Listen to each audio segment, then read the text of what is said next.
ages.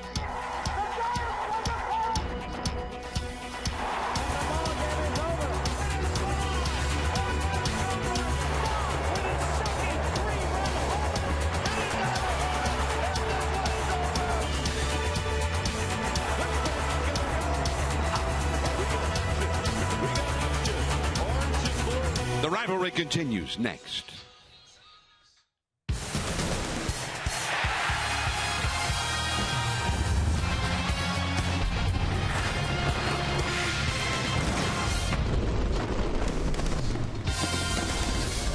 It's a perfect night for baseball at Chavez Ravine, Dodger Stadium, and it's the Giants and the Dodgers, the top two teams in the National League West, head-to-head the start of a three-game set.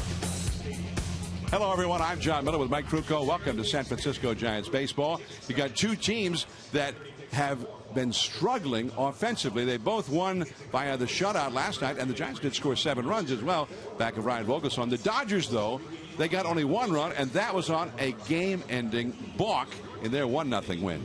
A balk-off, wouldn't you know it? But it's amazing how these two teams actually mirror one another with how they're playing baseball right now. They're really totally reliant on good pitching and good defense. The very powerful offense of the Dodgers here at home especially has gone cold, and the very powerful offense of the Giants on the road has gone cold. And what do? You throw a couple of rookie pitchers in the mix them up and see how you do, and that's what tonight is. All right, so we've got Heston for the Giants and Bolsinger, who's been the Dodgers version of Heston. 10 days ago, Chris Heston had a night to remember, pitching a no-hitter in New York. And we'll revisit that outstanding night when we continue from LA.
New York Mets and Chris Heston, the last out of a no-hitter, no walks. He hit 3 batters, had 11 strikeouts in just 110 pitches.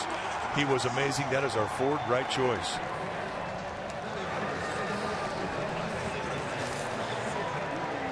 Well, Chris Heston was the third Giants rookie to pitch a no-hitter. Christy Mathewson himself, the great Hall of Famer, was the first back in 1901. Jeff Tesreau was the next. And after that, you had to go to Chris Heston for another rookie. Sandy Koufax had been, until Heston's no-hitter, the only pitcher to finish a no-hitter with 3 consecutive strikeouts. Heston even went one better than Sandy. All 3 were called third strikes. Also the first pitcher in Major League history to hit 3 batters while pitching a no-hitter. Chris Heston. He's in the books. The umpires heading out toward home plate. And Brandon Crawford will be back in there. The Giants and Dodgers just about ready to play ball.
Couple of minutes away from getting started here. Last night the Dodgers were in a 0-0 tie in the last of the night with the runner at third, 2 down, Rollins at the plate, and Keela, the young pitcher for Texas, committed a balk, and that is how the Dodgers won that game. The only run of the game. Keone Keela, who throws 97 miles an hour, but before he could throw one there to Rollins, the game was over. Unbelievable. Now let's take a look at the Giants batting order. The Giants batting order presented by Audi, truth in engineering. It'll be Aoki leading off left field, then Panic at second base. Pagan in center field. Pagan had a couple of hits last night. Buster Posey, the catcher. Brandon Belt, first base. Brandon Crawford at shortstop hitting 6th. Matt Duffy, who in the last couple of weeks is hitting .364. Duffy, who last night hit 5th in the order and hit a 2-run triple to sort of put that one away for the Giants. Blanco back in off the 7-day concussion disabled list. He's in right field, and Chris Heston, the pitcher, bats 9th. On the hill tonight for the Dodgers will be the right-hander, Mike Bolsinger. Bolsinger, 27 years old. He's a rookie, 6'1", 215-pounder. Out of McKinney, Texas. And you take a look at the starts that he has made this year. He's really been a nice surprise for the Dodgers. 4-1 with a 2.25 ERA. He has been undefeated here in Dodger Stadium. 43 strikeouts in 48 innings. And just 36 hits allowed in 48 innings. And when you take your at-bats against him, you're going to see a high 80s fastball. Not a lot of velocity, but a lot of movement. He will sink the ball. You'll see a lot of cutters, and he's got a really good curveball. And that is it. 3 looks. Go get him. Let's take a look at the defense playing behind Bolsinger tonight for the Dodgers. Starting in their outfield from left to right, it'll be Ethier, Peterson, and Puig, the best arm in right with Puig, and it's one of the best in all of baseball. Rollins and Turner on the left side of the infield, Kendrick and Gonzalez on the right side. And yes, Monty Grandal, he'll be in the squad putting down the signs. Aoki to lead off here against Bolsinger. 380 on base percentage. And he has been a very popular figure in the All-Star voting in the National League. When the last numbers were put out on Tuesday, he was in third place. He takes the ball too high from Bolsinger. We are underway.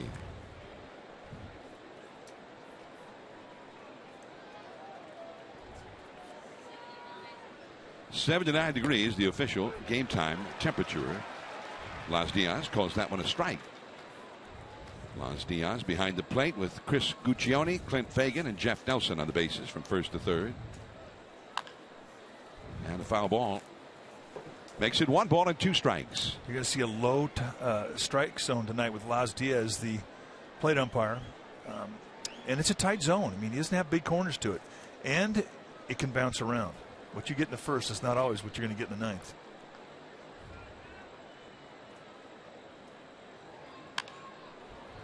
Along the left field line, that reaches back into the crowd, out of play. Andre Ethier is the left fielder for the Dodgers this evening. 1 ball, 2 strikes to Aoki.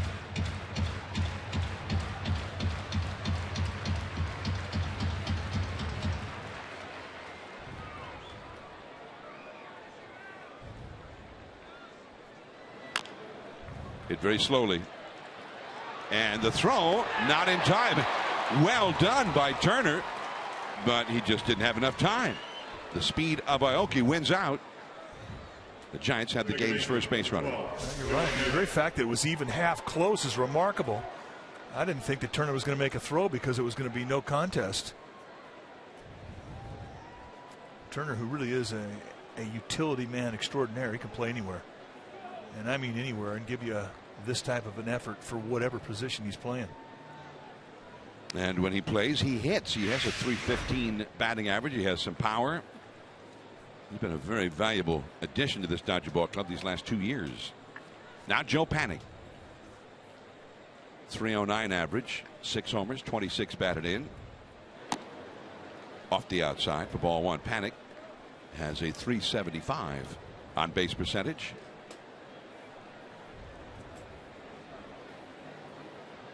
Aoki, that is not unusual. That infield hit's a big part of his game. That's what, 17, 18 infield hits for the year for him.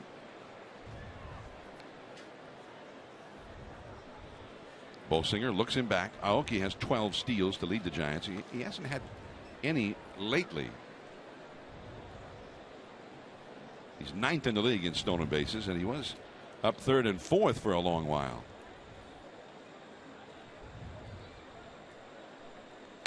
And the curveball in there for a strike. It's a good curveball you're going to see. And the thing about Bolsinger with that curveball is that he'll throw that a lot behind the count. He's got a real nice feel with that pitch, and he'll also back speeds off on it. It's not a hard toss. He's got really good touch on that curveball. Panik hit a deep fly ball to center in Seattle last night that just died in the glove of the outfielder. The ball does not carry well there straight away. This is a double play ball. Rollins gets one and the double play.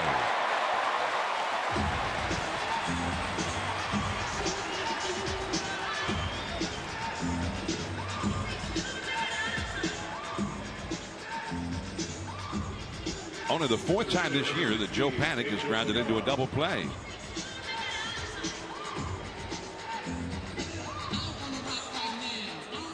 Two down, nobody on, and Pagan. Pagan had been in a real big slump. He gave at least a sign that maybe he's about to come out of it. Last night had a 2-hit game, including a hit that started the 4-run 8th inning rally that put the game away.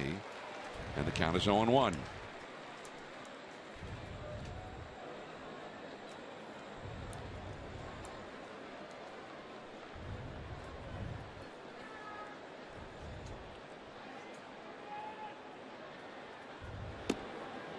just a bit low. 1 ball and 1 strike. Bolsinger had been with the Arizona Diamondbacks and did not have much success the little time he spent in the big leagues.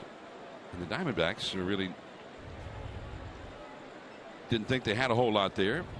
Ended up being picked up by the Dodgers, and he's done extremely well. That's a called strike. His first 4 starts, he had a .71 earned run average. Now, he's come back to earth a little bit in his last 4 starts, 3.97. But last year with Arizona in 10 games, he had a 5.50 earned run average. That's right to Kendrick. And the inning is over. Now Chris Heston to the mound. The Dodgers coming up.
Let's take a look at the Dodgers batting order, brought to you by your Northern California Lexus dealer, who invites you to test drive a Lexus today. It'll be Puig in right field. He's spent most of the first half of the season on the disabled list. Jock Peterson, the Bay Area native, center field, 17 home runs, tied for 5th in the league. Justin Turner at 3rd. Adrian Gonzalez at first base hitting cleanup. Howie Kendrick, second base. Andre Ethier hitting 6th in left field.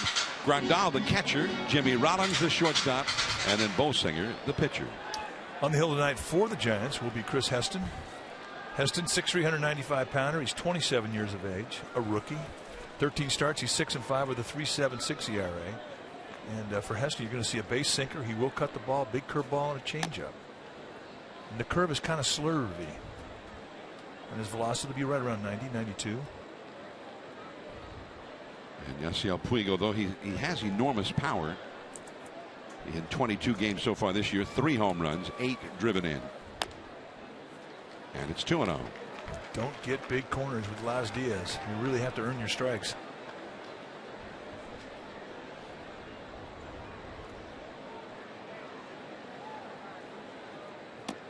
Ooh, the breaking ball, and that fooled him. Strike 1. And it's important that you establish you can throw that off-speed stuff over in fastball counts. And in a 2-0 count, throw that big curveball up there. He just did. Nice pitch.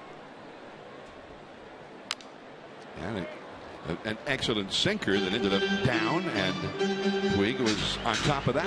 2-2 the count. Giants have 3 infielders in an overshift for Puig. 3 infielders to the left of second. Only Belt remains on the right side. The outfield is straight away.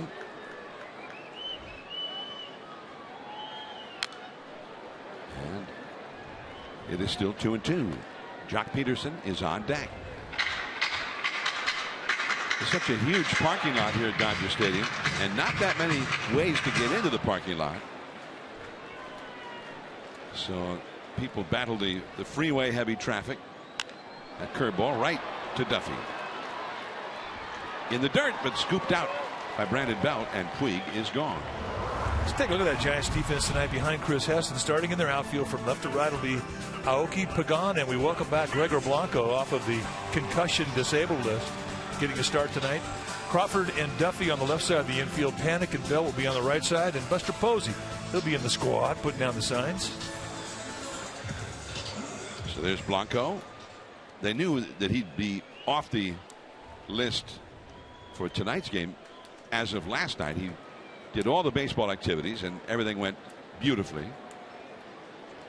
And then the only thing was for him to wake up this morning and still feel great, and he did.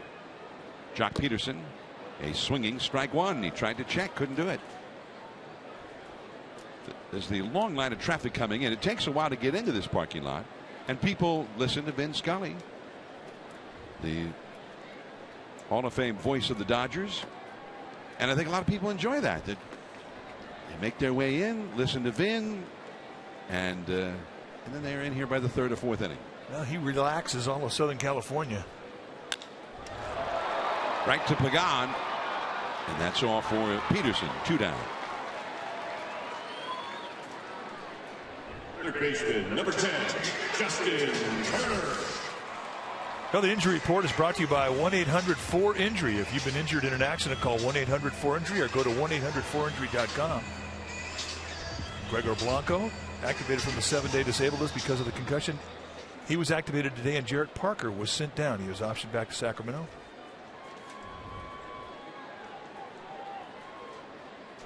Two down, nobody on. Justin Turner comes up.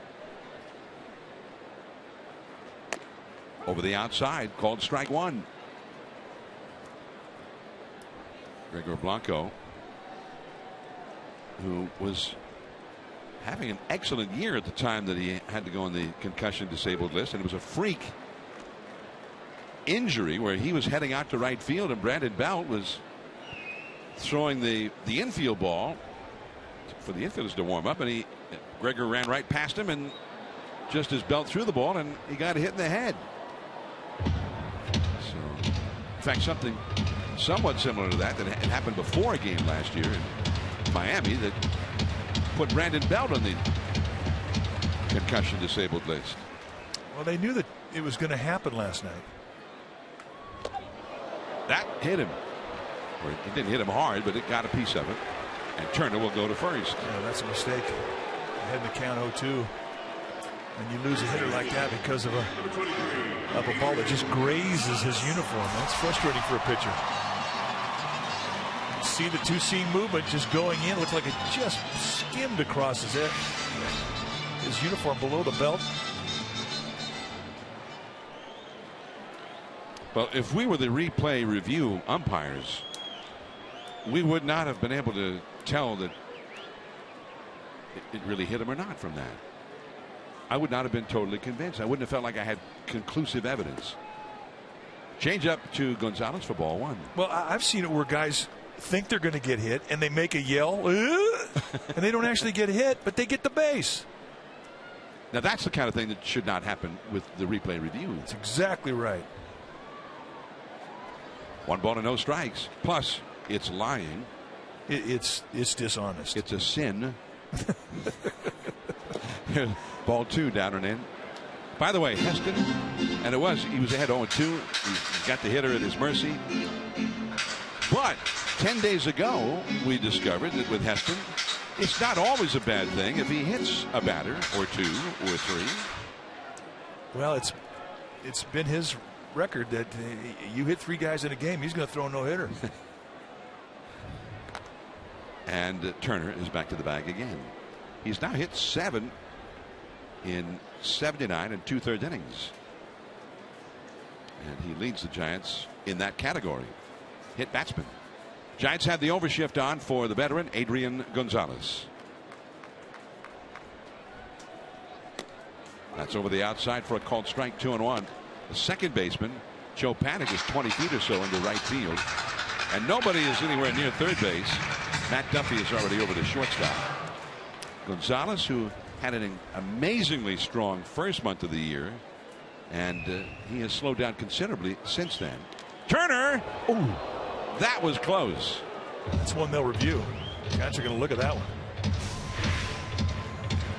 Had a little bit of a lean towards second, and Bell immediately put the glove down. Now they've told Matt Duffy to go out there and talk with Heston while they look at this. Ron Wotus on the phone to the video room with Sean Dunston and Chad Chop. So we saw the head shake. You really can't see. The knee sort of blocks as to whether or not the right hand is touching the bag. So the Giants wave it off. No conclusive evidence apparently from the videos that they saw down there for that call to be overturned. 2-1 the count to Gonzalez. Left field, Aoki right to him. On to the second inning now. Cleanup hitter Buster Posey, then Brandon Belt and Brandon Crawford coming up. No score.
Journal's 2015 Green Truck of the Year, Guts, Glory, Ram. Visit ramtrucks.com to learn more. Last night, Ryan Vogelsong, stellar with the fastball, 6 2/3 strong, 3 hits allowed, just 6 strikeouts, 2 walks, 102 pitches. He was the winning pitcher in that ballgame. That's a Ram gutsy play. So Vogelsong with both Matt Cain and Jake Peavy working toward getting back sooner rather than later. He is one of the guys who needed a strong one, and it would have been hard to have been much stronger than he was. 0-1 to Posey facing the right-hander Bolsinger. Another curveball popped up. Late break by Puig from right field. He does not get to it. And the ball ends up all the way back onto the infield. Puig had a very late break, and even when he finally recovered, he couldn't quite get to it, and he's a little slow in getting up. I don't know if he hurt his wrist or if he knocked his wind out. You know, and when you have hitters who have power like Posey, I think outfielders at times expect more fly ball than what they're going to get. He did not get a good jump on this thing. Plus, it's not that easy to see right now. It's dusky, and just even his speed, he can't make up for it. Had Posey opted to go to second base, he probably would have been able to make it standing up. Landed on his wrist. So here's Brandon Belt. Runner at first. Gonzalez on the bag with Buster. And that's high for ball 1. Matt Cain is due up for another rehab assignment start either tomorrow or Sunday. He's had 2 so far. That'll be his 3rd one. And Jake Peavy is a day or 2 behind that with his next one. That one drops straight downward Belt right over the top of it. A ball and a strike to Brandon Belt. Belt crushed one in Seattle last night in the 3rd inning. It just sounded great. The StatCast on the MLB app said 106 miles an hour off the bat, and it just went nowhere. 2-1. Yeah, I asked him about it. He said, I can't hit it any better than that. And the fact that it didn't even get to the warning track, I mean, that's demoralizing for a power guy. And that's the reputation of that ballpark in Seattle. Between the power alleys out in center field, the ball just doesn't go anywhere. 3-1. Belt swung at one down there and has not gone after any others. Brandon Crawford is on deck.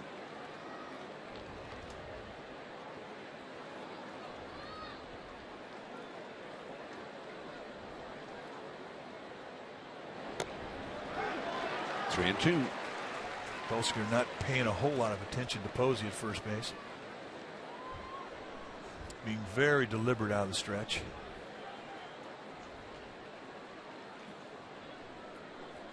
So far, I mean, his #1 pitch has been the curveball. It's normally that he throws more cutters than any other pitch, but not tonight. So far, it's been a lot of hooks. And struck him out looking. Now, Belt's upset with that because about the 3rd pitch in the at bat was a similar breaking ball in a similar location. It was called a ball. So here they set up away. He drops in that high breaking ball. And Laz Diaz says that looks pretty good from here, but in Belt's mind, not happy because in his mind, it was called a ball earlier. And that really, and you've talked about it many times, the consistency from an umpire is what both hitters and pitchers look for. So Brandon Crawford now with one away.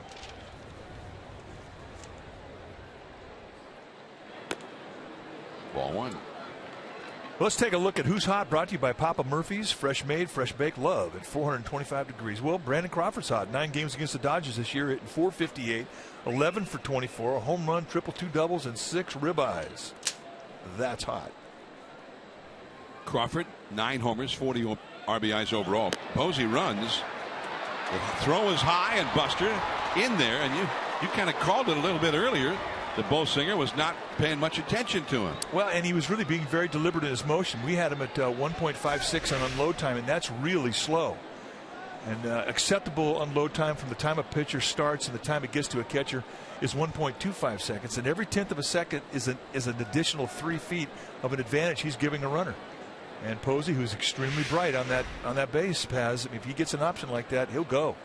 That's his first steal of the year. And the curve is low. 3-0 to Crawford with Matt Duffy on deck.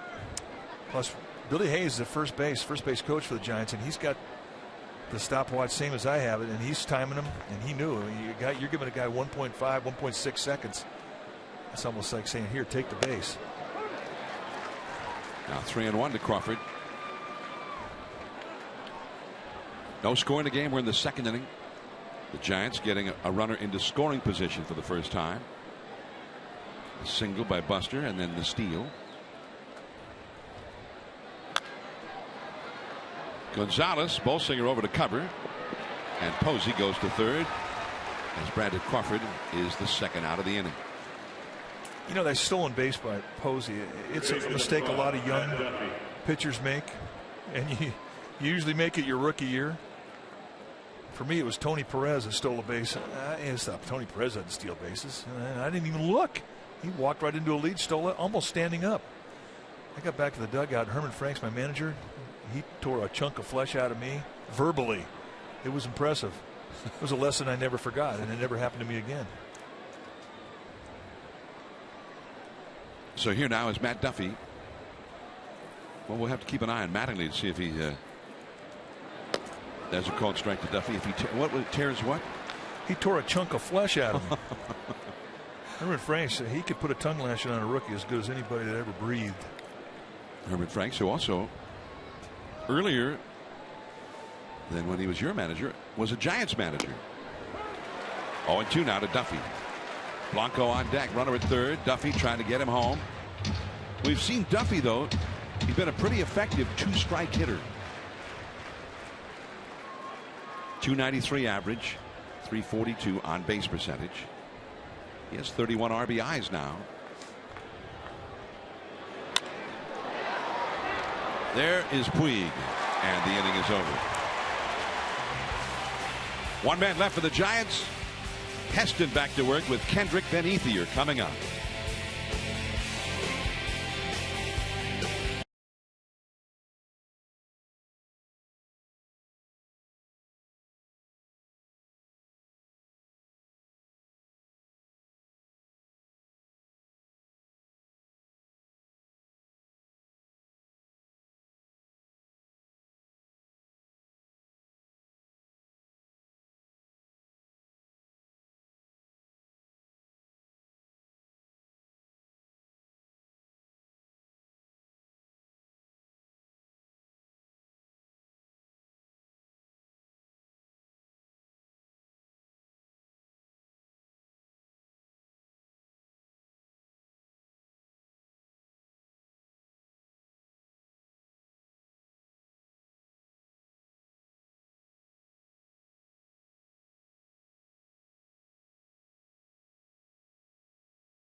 Ring that the Giants players and coaches were given, and it's the ring that will be yours, and it will be personalized with your last name. The deadline to purchase tickets is Sunday, June 21st. That's this Sunday at 8:50 p.m. Purchase tickets at sfgiants.com/ring raffle, and a minimum purchase is $10. Giants fans in attendance here on a fireworks night at Dodger Stadium. And that one had some snapping action coming back to the plate for a called strike to Howie Kendrick from Chris Heston.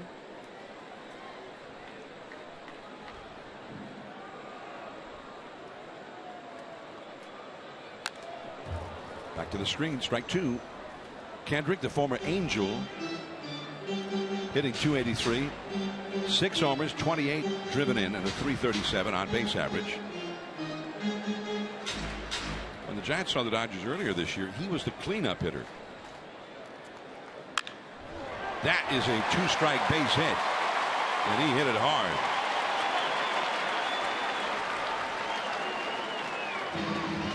Well, Mike Bolsinger has pursued 2 leadoff base hits, and now Chris Heston is going to try and do that very same thing. A little bit easier if you're a sinker baller than other styles of pitchers.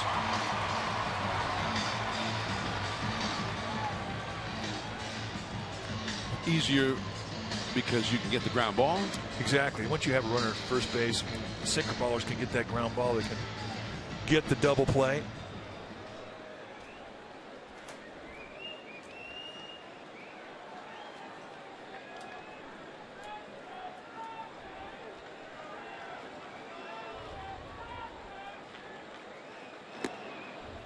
Andre Ethier. And the word was out during spring training that the Dodgers were willing to trade Ethier, maybe even pick up some of his salary. But whether that was just a rumor or there was no deal that ever came together, we don't know. But Ethier's still here, and he's becoming a very important man for the Dodgers. When Puig got hurt, I think that was the opening for Ethier to get a lot more playing time, and he took advantage of it. Right now, Carl Crawford is also injured. So Ethier is a guy who can play all 3 outfield positions. And although he's been struggling here lately, hitting .278 for the season with 9 homers, 27 batted in, .358 on base. There goes the runner.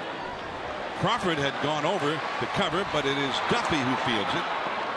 Ethier retired and Kendrick into second.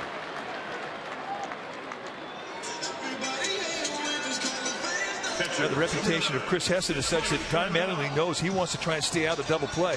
But watch Crawford goes a second. Now he sees that Duffy's going to make the play, and now all of a sudden changes his responsibility. He's got to get over and cover third. It's just great to see from the high home camera how an infield moves from within a play.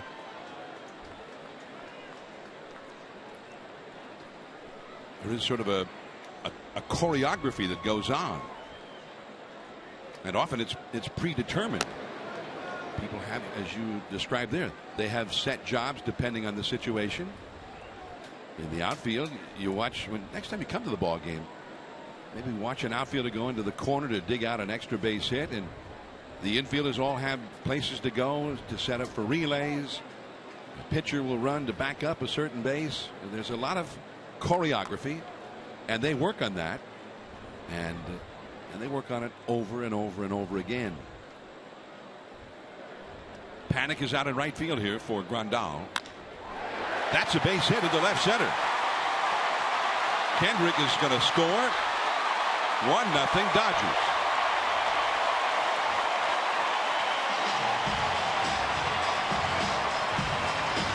So a little thing like starting a runner, staying out of a double play, and allowing your runner at first to advance to second because you started him winds up being a run scoring opportunity, and Grandal capitalizes. It's a good at bat. I mean, that's not a hanger either from Heston. That's right on the outside corner at the knees going away, and he goes with the pitch the opposite way, the way you're supposed to. It's money hitting.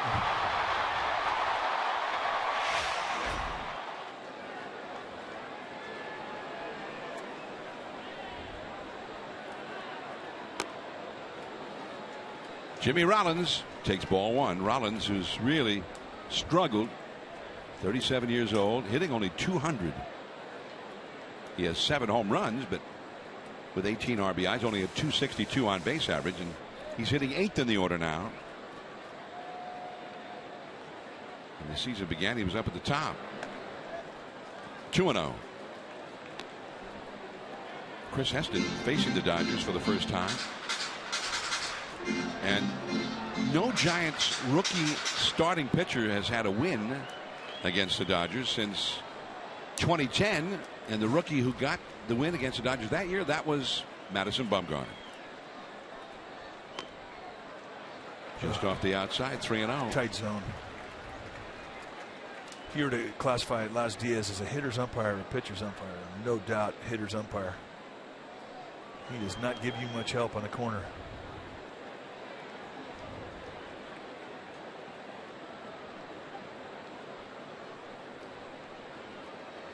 Rollins is a guy who generally does not walk a whole lot. Only 20 walks all year. The pitcher, Bolsinger, on deck. That's a strike.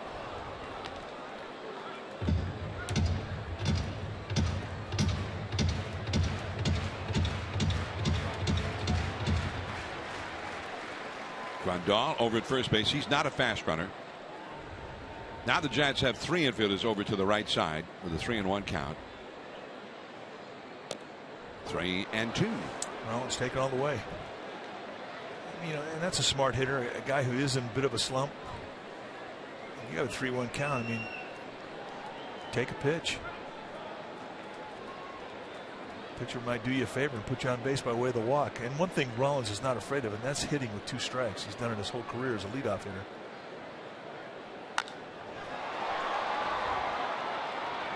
Pagan, plenty of room, and Grandal will go back to first. Rollins, who was ahead of the count 3-0, is out.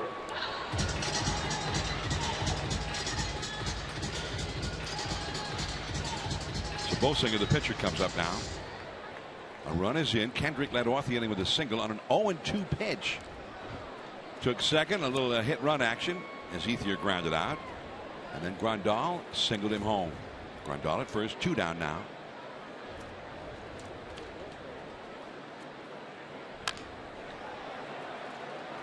Crawford with the feed to Panic at second with a force out on Grandal. Giants are down by a run. Blanco, then Heston coming up.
Is Wozniak. Well, they're just some of the dreamers and disruptors of Silicon Valley. Don't miss a new documentary with untold stories about how the Bay Area became the center of the information age. That's tomorrow night at 9 right here on NBC Bay Area. Hey, Giants fan in the midst of Dodger fans there. She's wearing her colors proudly. Nice. But speaking of disruptors, we want to say happy birthday to our partner, Dwayne Kuiper. He was a disruptor? Well, I mean, yeah, he still is. So happy birthday, Smoothie. Yeah. And I was shocked to find out just how much older than us he actually is. Oh, yeah, he wears it well. Stunning. Yeah, it is. He's old. With his young protege, Dave Fleming. Happy birthday, Dwayne Kuiper. Lee Jones, our radio engineer and producer. Gregor Blanco, and that's called a strike. Blanco hitting .278 and a .354 on base average.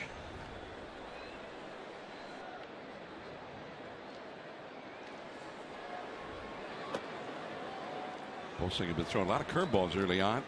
1 ball, 1 strike. Well, I mean, if you chart his pitches, it's a lot of curveballs and cutters. Not going to blow you away with velocity, but he's just going to throw you curve and cut. Never give in. Right past third as Turner was playing him well off the line. That ball was just smoked by Blanco as he welcomes himself back to the lineup. Now, the key here is going with the location. High fastball way right at the belt. You saw just how far off the line Turner was. So this is definitely a swing of the bat that beats the defense. And indeed, it is good to see him back feeling better, back in that lineup.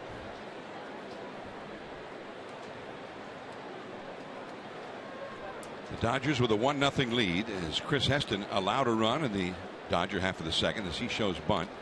Blanco back to the bag at first. The Dodgers, that was significant. The Dodgers have not scored many runs against the Giants this year.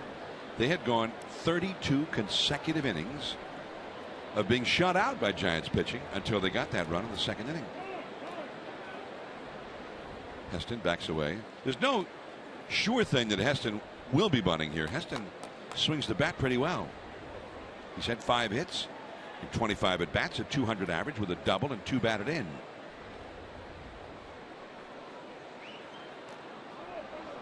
On 1, the foul ball. Well, generally speaking, when you get a lot of breaking balls, they have downward movement, and those are the easiest ones to bunt. But the first time you see a big curveball like Bolsinger, it's not that easy of an assignment.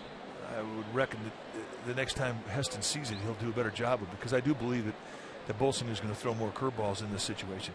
You're taught to throw high fastballs right across the letters. That's the toughest one to bunt, easiest one to pop up. Steve Decker, by the way, is the third base coach once again for the Giants tonight. Roberto Kelly is with his family after the death of his wife's mother.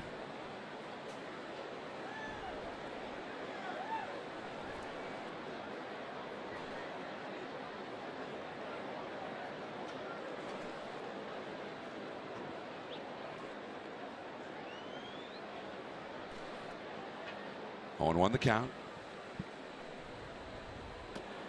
Called strike 2. He took the bat back, but it was in there. Got a breaking ball. That one broke well for Bolsinger, but for Heston, it broke bad, or as in breaking bad. It's amazing you should say that. And it's a foul ball, strike 3.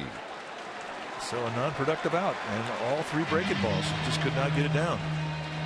It's not one you practice doing a lot of bunting against a big curveball like that. But Heston walking back to the Giants dugout, not happy with that effort. And that's a tying run. That's a possible tying run.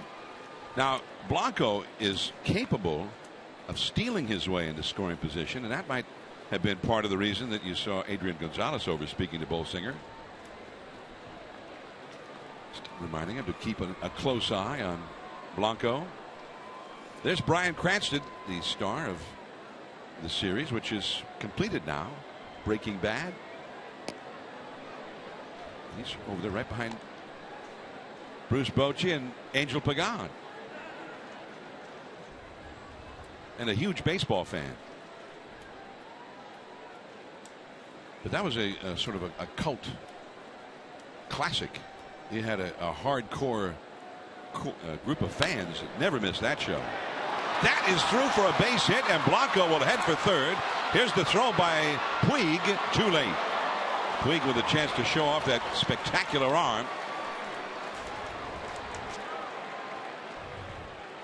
All right, time now for Toyota by the numbers. The summer's biggest blockbuster isn't in theaters. It's Toyota's summer blockbuster sales event. Get blockbuster deals on every Toyota in stock now. And Nori Aoki, National League ranks this season, entering tonight. Well, I mean, he's first in road average, third in hits, third in infield hits, fourth in 2-strike hits, fourth in 2-hit games, sixth in batting average, ninth in stolen bases.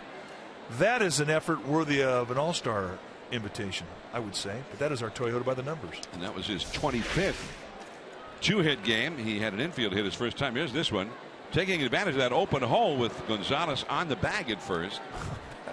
That is not that easy to do, to hit a ground ball that speed through that side of the infield. Well, if anybody can do it, we know it's Aoki. His first hit tonight was another infield hit. He's got 18 of those now.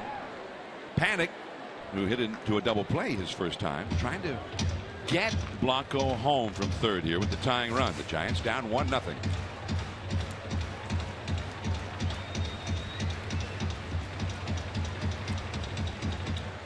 Best arm for the Dodgers in their outfield is in right field. It's Puig. It's one of the best arms in all of baseball.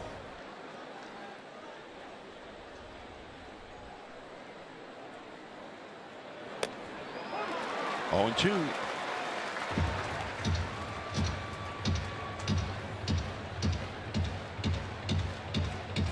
Joe Panic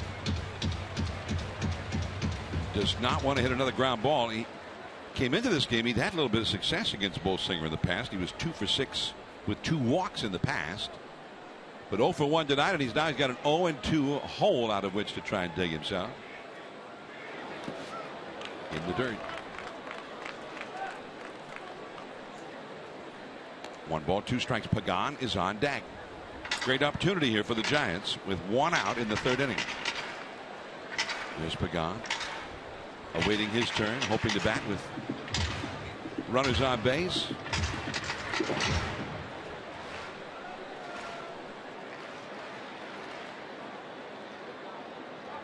Dodgers middle infield, double play depth.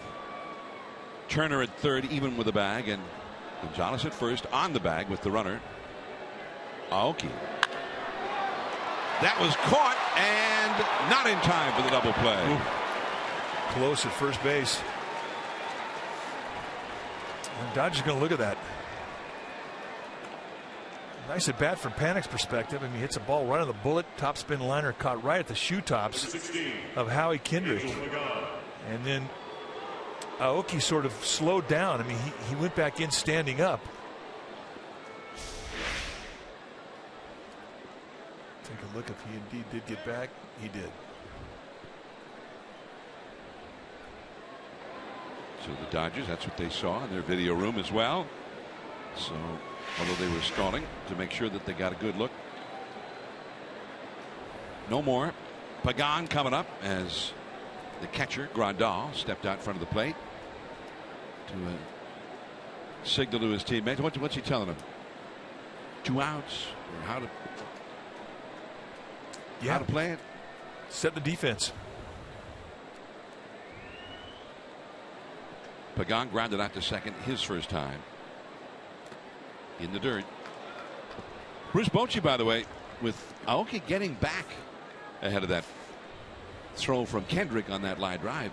He was not happy the Giants had 2 or 3 guys doubled up in a couple of games during that losing streak at home last week. And he said, we're going to have a talk about that and just make sure people remember the way they're supposed to handle that. He just was not happy to see some of the guys get doubled up. Well, that's one of the hardest things in baseball, to identify and react. Because your lead instinct is to the lead bag. You're in the go mode. You see a ball come off the bat in a line drive, but you have to freeze and then react back. I mean, it's tough. 1 ball, 1 strike to Pagan. Runners at first and third, 2 down. The Giants trailing 1-0.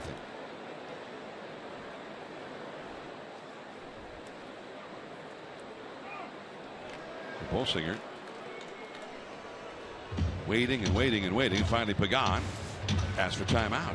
One thing the Dodgers have always done, and it's by design, when you have an inning start to go against them, they'll slow things down. Guy on the mound will really become deliberate, very slow, because hitters will get antsy. I mean, they want to get that hit with runners in scoring position. 2-1. And they want that rhythm of the inning to feed their rhythm as a hitter. And by slowing things way down than what the normal rhythm of the game is, you can affect a hitter.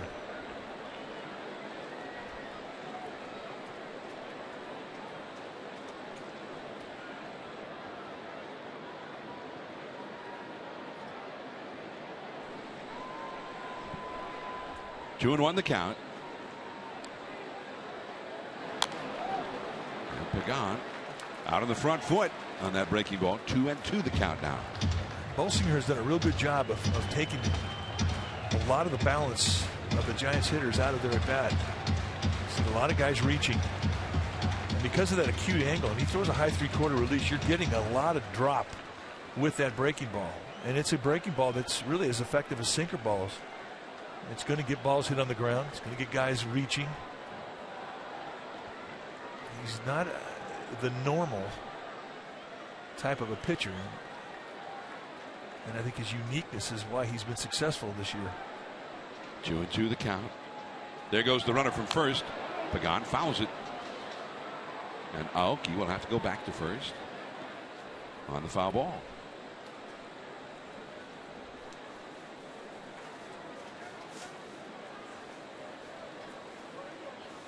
Pagan, who has gone a very long time without a home run.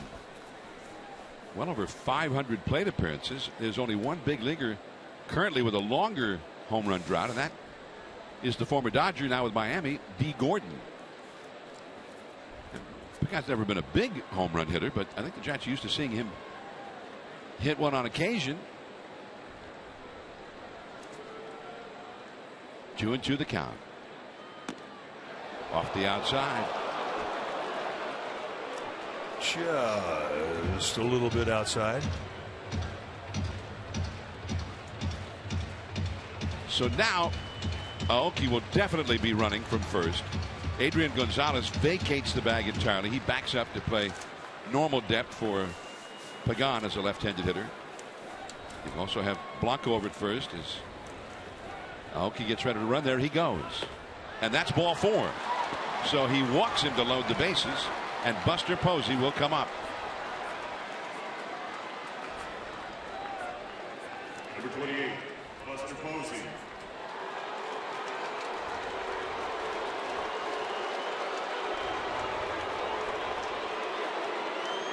Buster hit a pop-up into shallow right field. It was beyond the reach of Kendrick, the second baseman, and Puig, the right fielder, got a late break on it. He thought he had hit it better than he had, and Buster got a base hit. All three of the runners ready to run at the crack of the bat with 2 down. And Buster swinging at that first pitch breaking ball. It's 0-1. Bolsinger has only given up a couple home runs this year. That's Blanco at third, Aoki at second, both fast runners, and Pagan also a fast runner. Buster could hit one in between. The Giants could score 3.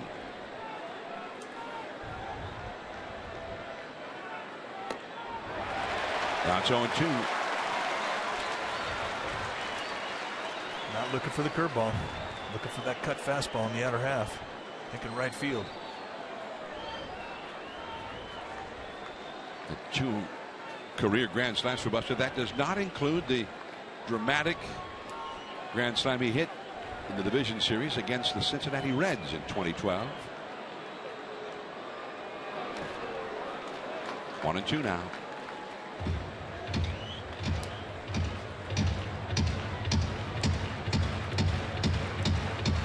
.50 pitches. It's a little bit over where you should be. Should be at 45 or less at the end of the third inning. So the Giants making Bolsinger work this inning. This will be his 23rd pitch of this inning.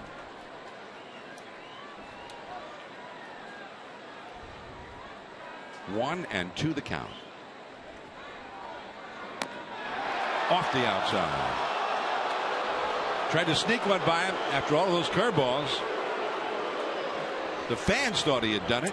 Well, the other umpires, you might get it, but there aren't big corners on Laz Diaz's strike zone. Bolsinger flinched. He thought he had the inning over. 2-2 the count. 3 men on, 2 men out. The Giants down by a run. Look out. That one a hit. Steve Decker, the third base coach. Got him on the leg. Decker, an old catcher. He likes that stuff. Giants getting on him from the dugout a little bit. Look out, Deck. Almost got him in the boiler. I think he tried to block it like an old catcher. Good ball block. Put that on his stat sheet. 2-2 to Buster. That ball is hit high in the air, deep into the night. It's on its way. A grand slam. And as it turned out, one curveball too many thrown by Bolsinger, and the Giants have turned it around big time. Buster Posey with his 3rd career grand slam. Number 9, Brandon Belt.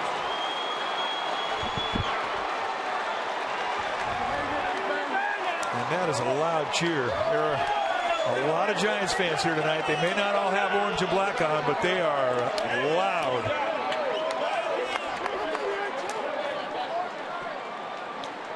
And nothing lights up a fan base like a grand slam. And Buster is enjoying it, as well he should. 10th home run, that gives him 40 runs batted in. Brandon Belt, a little bit low. Man, there was no doubt about that one. That was just a spectacular shot. Just a hanging breaking ball right up there between the belt and the letters. Majestic. And that was well back into the Dodger bullpen.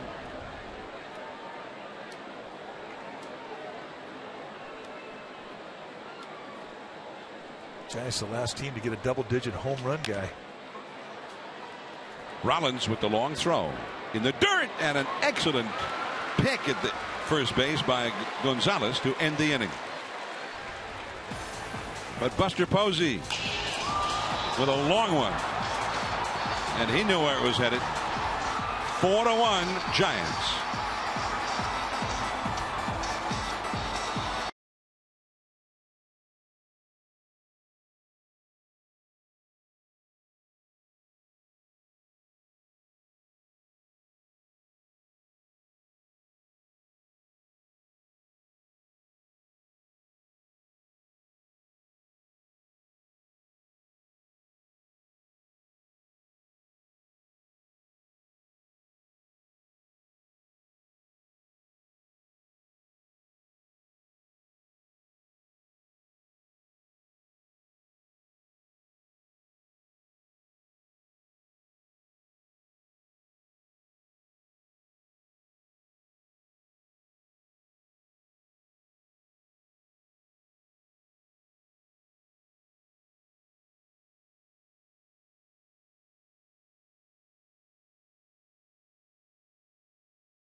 Giants 4, Dodgers 1 as Puig, the leadoff man, stands in against Heston to start the LA half of the third. Foul ball makes it strike one.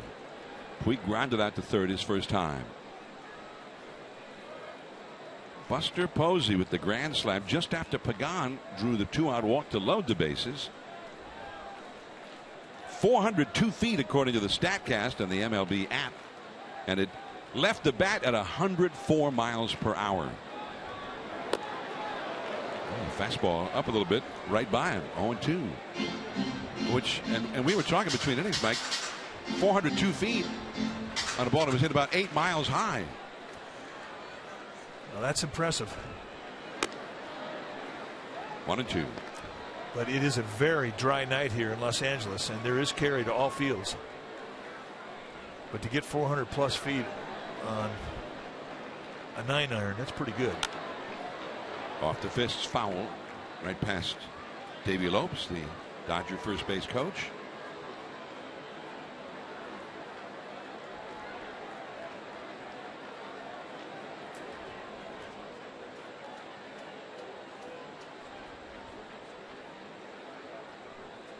Jock Peterson is on deck. Curveball popped up. Giants who had the overshift on. This is the second baseman, Joe Paddock, who was on the left side. One away. Well, Giants baseball is brought to you in part by Toyota. The summer's biggest blockbuster isn't in theaters. It's Toyota's Summer Blockbuster Sales Event. Get blockbuster deals on every Toyota in stock right now.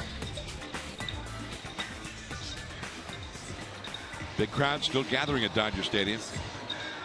Well, that guy's got some orange and black. For him, a Giant-Dodger game is a sort of a formal event. I'm voting him best dressed. Nice hat. And it's Orange Friday for both he and his wife or girlfriend. She's rocking it too. Right along the first base line, a fair ball. Off the sidewall, Peterson digging for second. Blanco's throw, a double for Jock Peterson.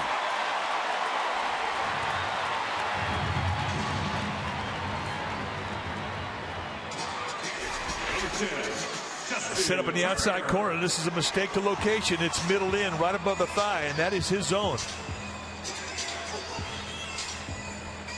Just manages to keep it in fair territory, and once it gets past Brandon Belt, an easy 2-bagger. But Peterson, with his speed, you're thinking about 3 bags.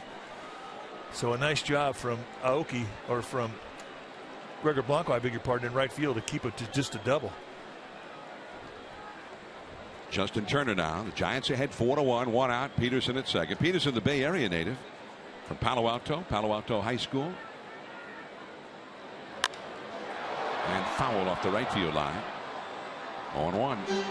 Peterson's family, Giants fans, and they were season ticket holders to both Candlestick and then AT&T Park. Well, he totally gets the rivalry. Chance to meet him and have a little talk about it. Last time the Dodgers were in San Francisco.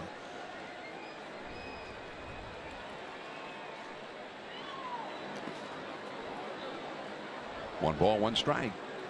That was a pretty good save by Buster. Ball way outside and a high bounce, and he got it. See Turner's numbers: .386 on base percentage. His OPS is almost 900. Anything 800 and above is very strong. 900 is sort of all-star territory. 1-2. Peterson was saying that he has a problem coming back to San Francisco because he'll leave tickets for his friends, kids that he grew up with, went to school with, and they'll come and take the tickets that he left them sitting in the Dodger family section, and they'll have Giant stuff on. Whoops.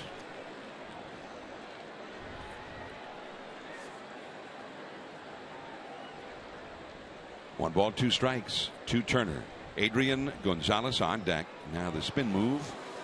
Peterson wasn't going anywhere. Well, John Peterson is making a real strong argument for Rookie of the Year. And he is a legitimate candidate to hit 30+ home runs this year. Got 17 already in less than half a season. Off the inside. 2-2. Chuck Peterson also has walked 46 times. He's got, even though he only has a .249 batting average, he began the night with a .388 on base percentage, which is why they have him up near the top of the order. And he's been an excellent defensive center fielder. Covers a lot of ground. And the curve on a bounce.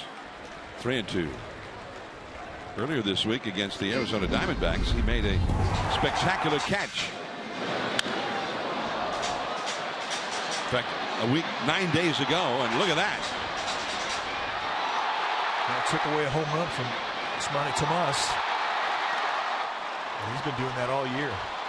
And really, you know, when you make a highlight film for yourself with your bat and your glove, you get strong consideration for awards. That goes foul. And that may have been the best case scenario for the Giants. As slowly as it was hit, that it went foul. Well, with Matt Duffy playing back with 2 strikes on Justin Turner, I mean, if that ball is fair, nobody's going to make a play on it. It's going to be Chris Heston, and I don't believe that he would have had enough time to get over there and get it. It is the one thing that upsets you when you make a good pitch, a guy hits it off the end of the bat, and he gets a base hit by way of a swinging bunt. So from that perspective, that was a break that it went foul.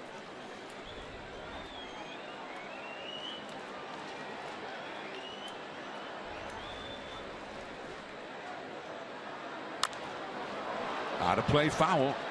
So they continue on here. He's giving Heston a workout. 3-2. Tough sky right now. Pop-ups, fly balls can be very easily lost by infielders and outfielders, catchers.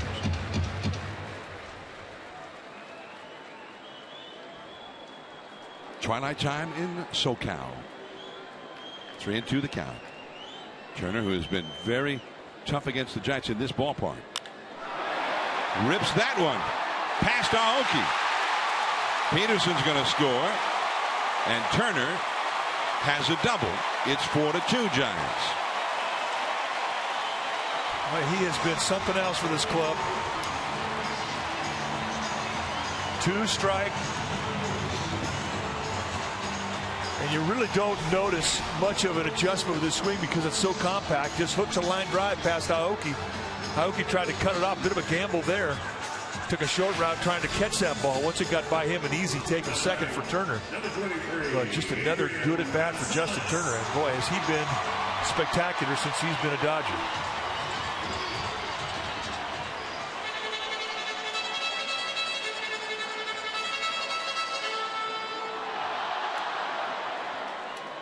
With the runner in scoring position, here is the Dodgers' big RBI producer, Adrian Gonzalez. 11 home runs, 43 driven in. He had a line drive to the left fielder his first time. Ball 1. The Giants have the second baseman, Panic, out into right field. And the shortstop, Crawford, almost behind second base. And you see how they play it. Duffy is closer to third because of you got a runner at second. You've got to be able to take a throw should he take off for third. That's a base hit. That will get Turner home. The Giants scored 4 in their half of the inning. The Dodgers have so far responded with 2 of their own. 4-3 Giants. Well, that's going to bring out Dave Righetti.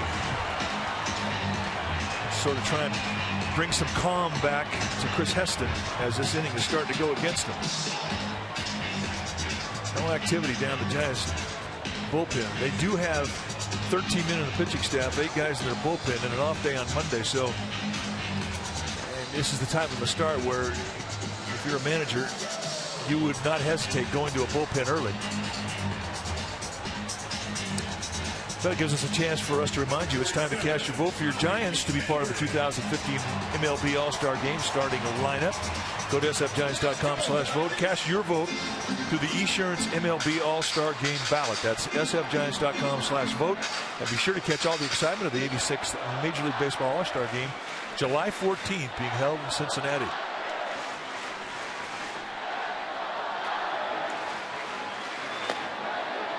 On 1 to Howie Kendrick. Kendrick led off the second inning and on an 0-2 pitch hit a single, and then later in the inning scored the first run of the game.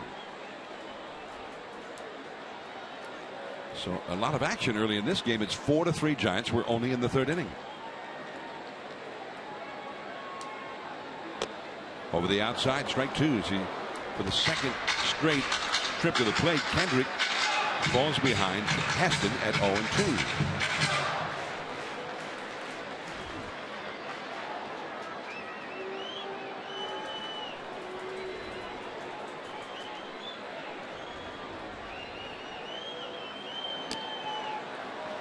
One and 2 now. Tried to wrap that 2-seam sinker around the outside corner, and that's when you're throwing it, you say, if I miss, I want to miss down. If you miss down, it sets up another pitch. If you miss up, it doesn't really set up much.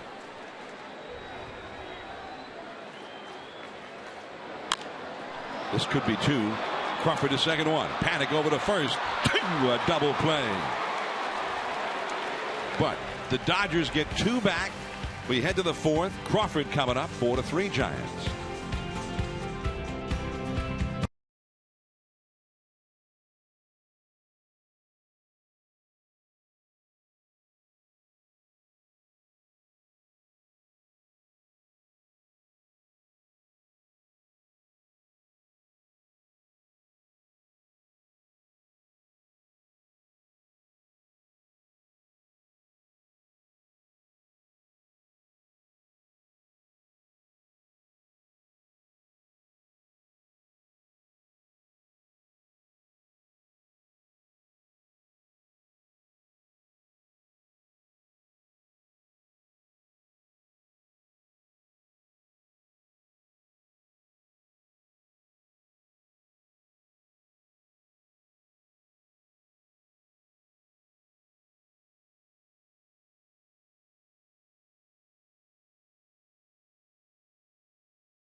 your home for the most live sports. Tyler Beede, right-handed pitcher. He was the 14th overall pick in last year's June draft, the first pick for the Giants.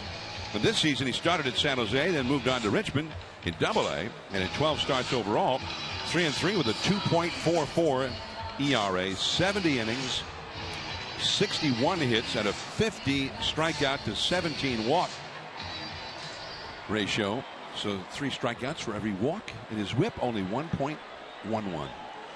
Well, that's an impressive statistic. When you have walks and hits combined per innings pitched, and you're right around 1 base runner an inning, I mean, that's when you know you're having a great year. And that's things that the big league general managers and managers take a look at, guys in the minor leagues. Crawford has been tied by Buster Posey for the club lead in RBIs now. Chris Heston, who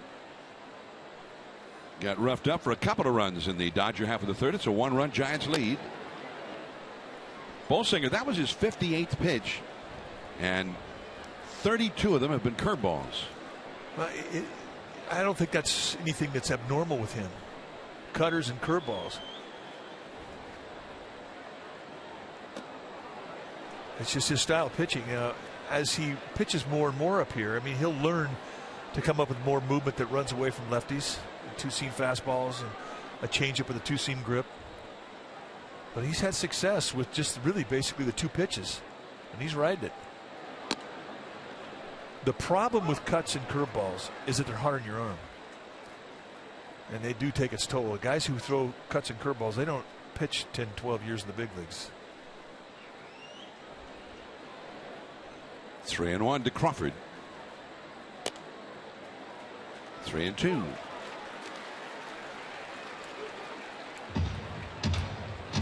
Matt Duffy on deck.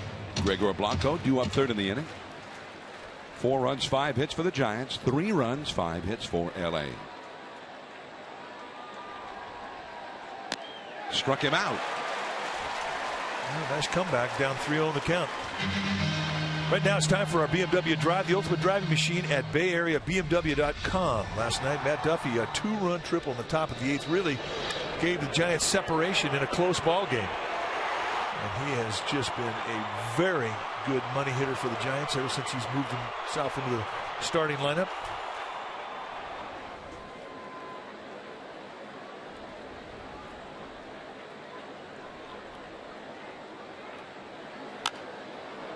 That's a high foul off the right field line. Strike 1.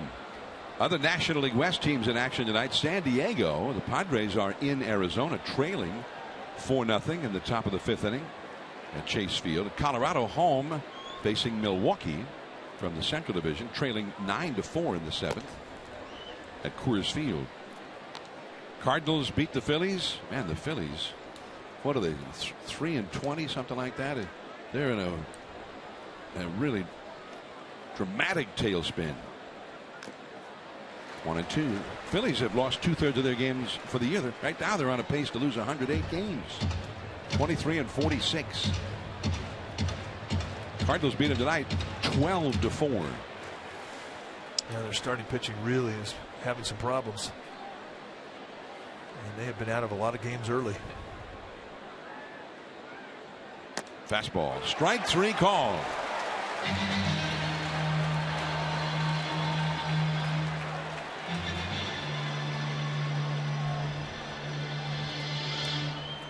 Number 7, Gregor Blanco. Really exaggerate the target with Grandal and throws it right to the glove. Doesn't move the glove, and Laz Diaz bites. Rings him up. Duffy not happy with that pitch. One of the few corner calls we've seen all night long, and I think that the reception as to how Grandal received it had everything to do with the call. That's the same pitch he just threw.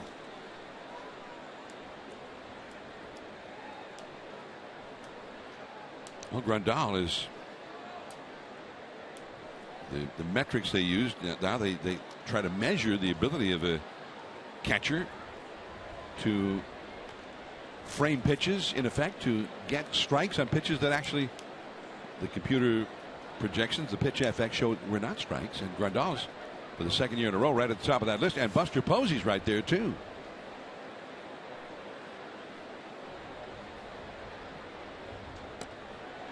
That curveball in there for a strike. 2-1 to Blanco, who started the 4-run third inning rally with a single. Bolsinger trying to come up with a shutdown inning.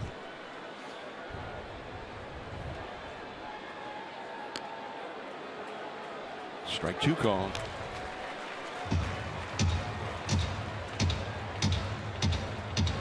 Two and two to Blanco.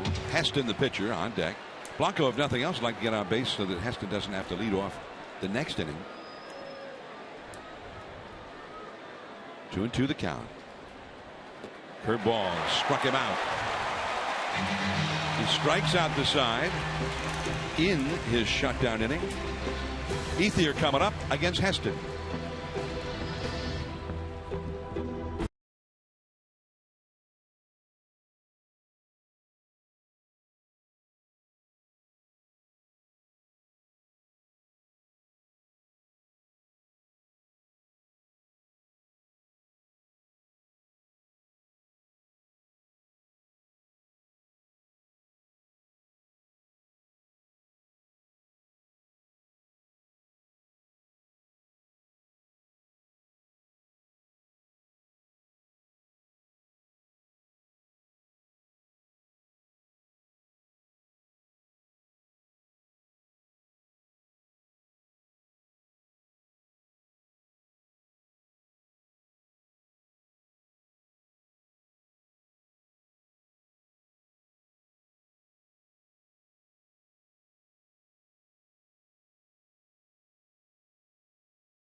Get great deals at McDonald's with the McD app. Download the McD app on your smartphone and get great deals at participating Greater Bay Area McDonald's. Visit McDapp.com.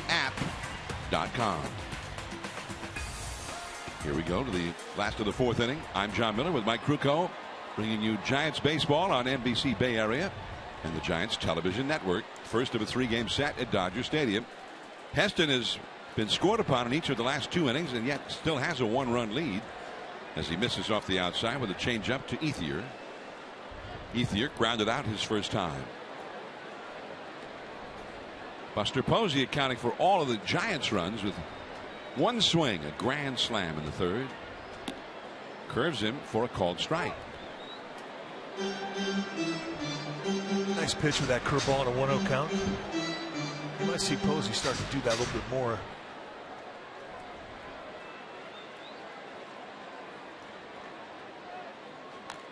Another curveball. The foul ball makes it 1-2. Tomorrow's game, game 2 of the series, is a 4:15 start here in LA. Tim Hudson will take them out for the Giants against the rookie Carlos Frias.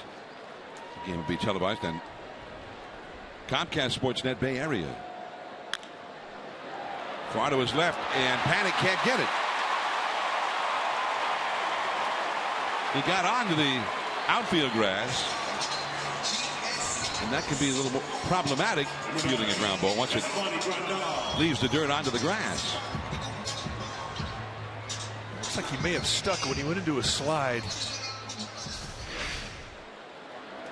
Goes and he slides on his right leg. It shouldn't have been anything that would have jarred his glove. Just comes up on him, that's all. Hits him high in the thumb. Base hit. Grandal. Pagan, plenty of room out there in center field. Ethier, who went 2/3 of the way to second, goes back to first. Grandal singled home a run his first time, promptly retired this time. And Jimmy Rollins to the plate, the Bay Area native.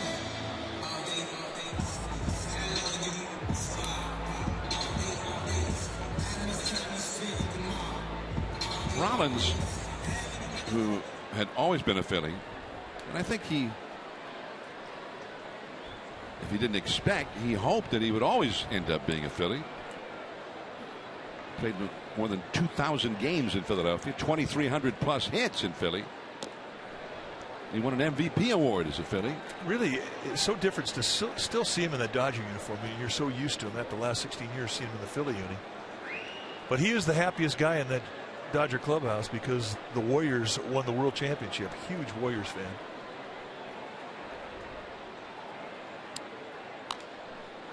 Bounce foul, 1 ball, 1 strike. Rollins last year hitting only .243. Still had a .323 on base percentage, but he hit 17 home runs. And you wonder sometimes you take Rollins from the East Coast where the Phillies had a ballpark really conducive to hitting home runs, and move him out here. I mean, what kind of effect would that have on a guy? A lot of big ballparks in the division as well. Petco Park, AT&T Park. 1 hop to Belt. Crawford 1. Back to Belt. 2. A double play. Beautifully started and completed by Brandon Belt. Heston coming up at the top of the order. Aoki and Panic 4-3 Giants.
Park, first 20,000 fans will receive a Hello Kitty Giants bobblehead, and fans who purchase a Hello Kitty Day special event package will receive a collector's edition Hello Kitty Giants gnome as well.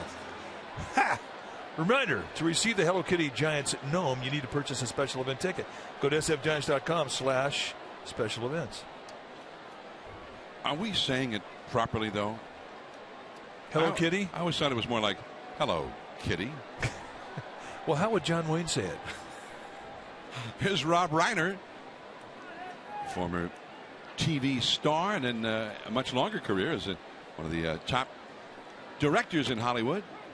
Big curveball for a strike to Chris Heston. I was thinking more the way Seinfeld was his neighbor Newman. Yeah. Hello, Newman. Yeah. Hello, Kitty. Right up the middle, and Heston has a base hit. Well, how would Scully do it? And I think he's having to do it because the Dodgers have one coming up too. Really? Hello, Kitty. And she's a dandy. That's the best Hello Kitty I've ever seen. Oh, there's Vinny. There he is. This is his, what is it, 66th year? Well, we figured it out. Vin Scully's got more time in the big leagues than you and I have in life. When we were born, he already had broadcast for the Dodgers 2 years. Yep. And he is still nailing it. He paid us a compliment tonight. He said, "You guys are pretty good for kids." Okay, right to Gonzalez. This will be a tag at second, and easily handled by Jimmy Rollins. So Aoki hits into a double play. He had 2 hits already, including an infield hit, but not this time. You know, Aoki, as Vinny might say, it's interesting to note Aoki with 1 infield hit tonight and 18 for the year. And we also looked up some extra numbers on that. He has averaged in his major league career 34 infield hits per season. Big part of his game. Not that time, however. And he doesn't get bunt hits, really. We have hardly seen him bunt. I thought from what we saw in spring training, we'd see him try to drop a bunt regularly. Most guys that get 30+ infield hits, they're bunters. Joe Paddock, who has grounded into a double play and lined hard to the second baseman. 4-3 Giants in the 5th inning. Bolsinger on the mound for the Dodgers.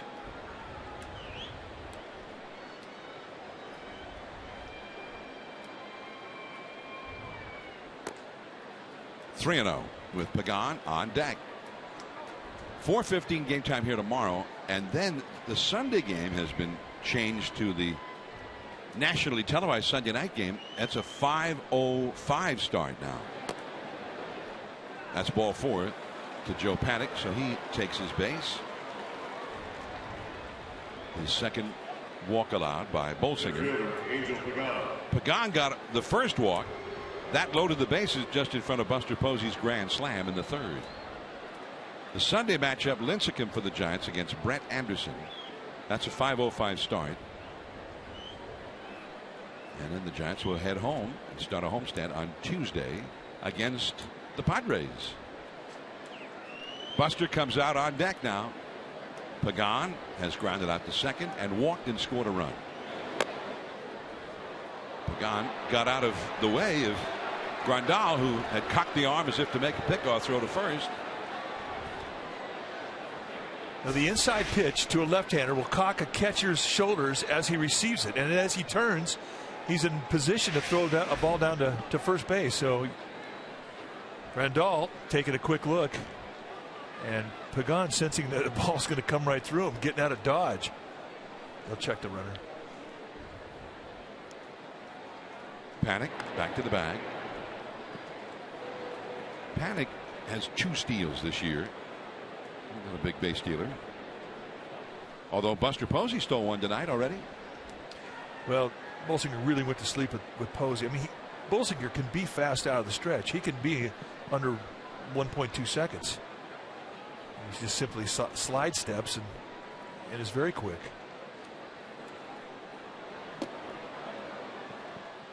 (2-0). But if he doesn't sense that there's a base stealer at first base, he'll get very deliberate with a high leg kick. Now the catcher comes out, and Bolsinger, who was standing there asking for the ball back, then he turned his back on Grandal and walked away from him as Grandal was walking out to him. Well, Grandal's coming out because the first pitch of the at bat, the fastball on the inside corner, Bolsinger thought he had a strike. And you could tell he was affected by it because of the way he threw the second pitch. He's still thinking about the first pitch, throwing the second pitch. If you don't commit mentally to a pitch, you'll hang it. And that's what Grandal was going out there saying. Commit to the pitch. Forget the pitch you didn't get. And it's 3-0 with Buster Posey lurking in the on-deck circle. And there's nobody in that Dodger bullpen. I cannot believe that Bolsinger is not just going to flat out challenge Pagan. He walks Pagan. He's got Posey, and he's setting the table for him again.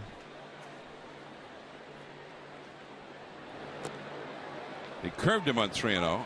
Got the call, 3-1. And that may look like an odd pitch to throw in a 3-0 count, but for Bolsinger, that's the pitch that comes off his hand. He feels he can put in the strike zone anytime he wants it. And that's what the situation called for. Whatever you throw there, make sure you can throw a strike. And he did. So he may throw it again. 3-1. He did. And got the call again. Although Pagan didn't think so. He thought that one was too high. It's a bad call.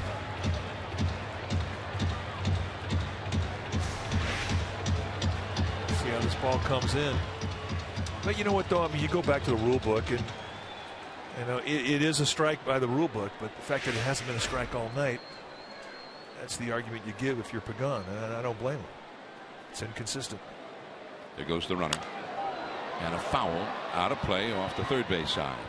Panic will go back to first. 3-2 to Pagan. Pagan apparently cracked his back. So he's going to get a new piece of wood. The bat boy will bring him a couple to choose from.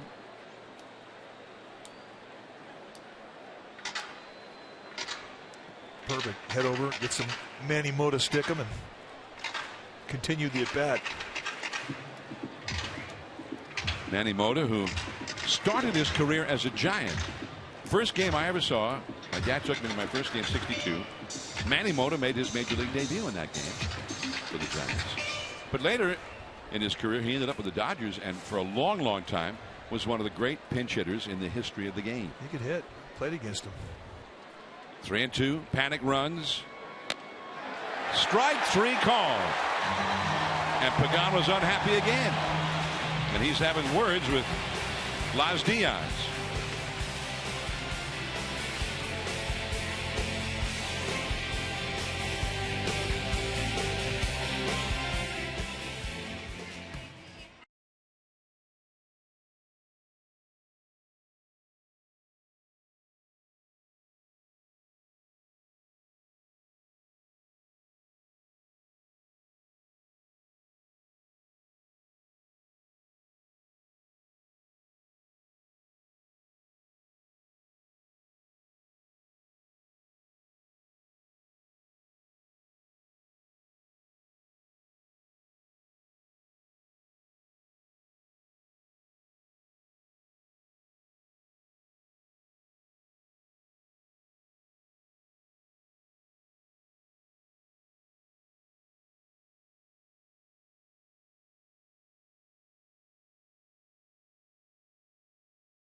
Together, we're building a better California.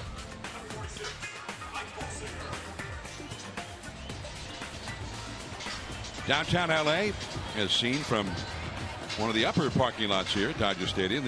The parking lot, and it's gigantic. What can they put in here? About 17,000, 18,000 cars? It's huge. Yeah, that's a good question. I don't know that. And it's terraced. So you can park in a parking lot adjacent to the deck that you happen to be in. Bolsinger, the hitter. Bolsinger, who grounded out his first time, and he is 0 for 19 for the year as a hitter. 0-2 the count. Puig, the leadoff man, on deck, and then Jock Peterson. 4-3 Giants. And that's all for Bolsinger. And Heston picks up his very first strikeout of the game.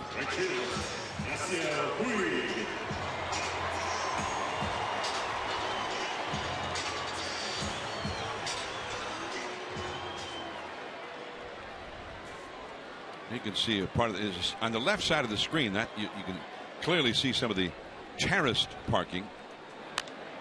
On the curveball, Brandon Belt goes after it. Foul territory. 2 down. Puig gone on 1 pitch, and he is 0 for 3. Such a gift to get a 1 pitch out, especially when you're facing the guy for the 3rd time. And a guy who can crush the ball, who's an excellent hitter.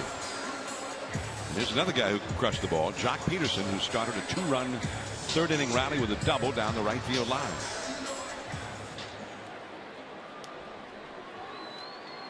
Dodgers have more young talent on the way. We saw Kyle Seager, the powerful 3rd baseman, the last few days with Seattle. Ball 1 with a curveball. His younger brother, Corey Seager, is a great prospect in the Dodgers farm system, and also a guy who can play 3rd base. May be here before much longer. That curveball in for a strike.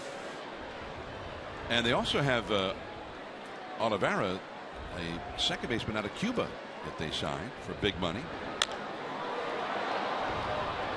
Shallow left. Aoki. The inning is over. A quick inning there for Heston. It'll be Buster Posey coming up. Then the Brandons, Belt and Crawford. Giants 4, LA 3.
Wozniak, they're just some of the dreamers and disruptors of Silicon Valley.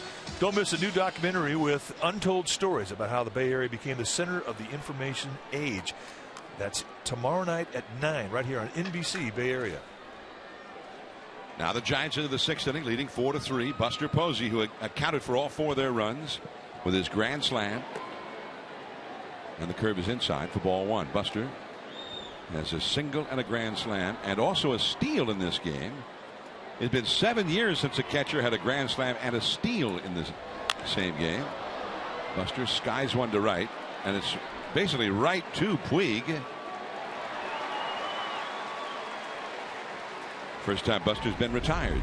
Now back in the 3rd inning, this was the big swing of the bat for the Giants. A 2-strike hanging breaking ball middle in, and Posey just yanks it. A high, majestic swing of the bat, over 400 feet.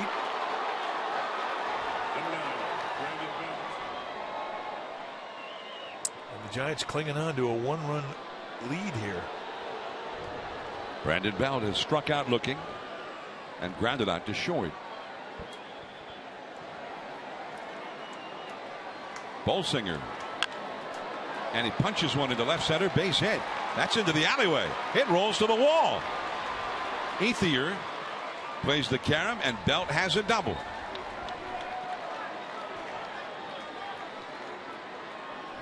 for Brandon Belt, his 18th double of the year. This looks like the fairways at Chambers Bay today in the U.S. Open golf tournament. Opposite field gapper. He's leaving the box, and I don't know if he's thinking too. He kind of jogs out, and all of a sudden he sees that's going to get by Ethier. And just like that, an easy stand-up double, and the Giants have a runner in scoring position. Brandon Crawford, who's been the big RBI man for the Giants most of the year. Posey tied him for the club lead in that category here tonight.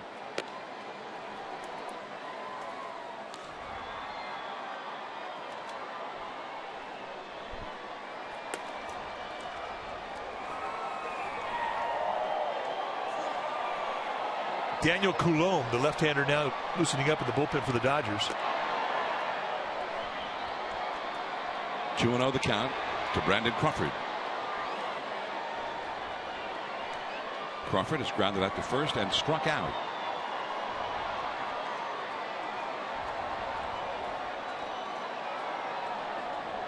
Base hit.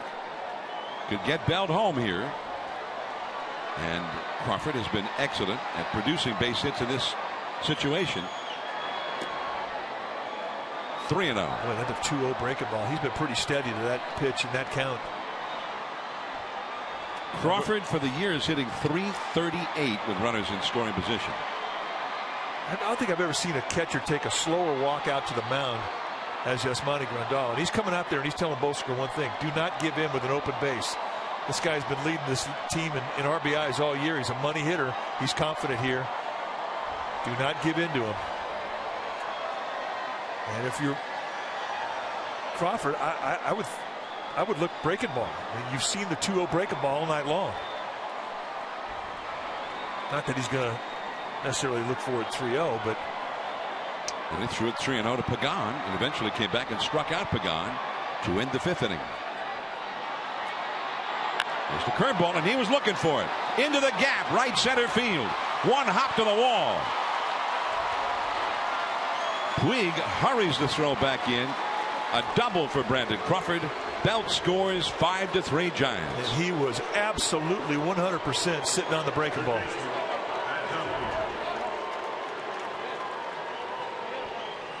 It's almost like he caught this ball on his back leg.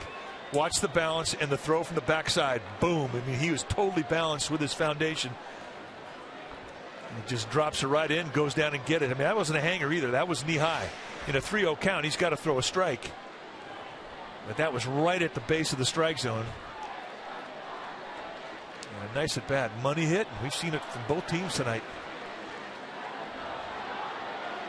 Now, Grandal summoned out by Bolsinger.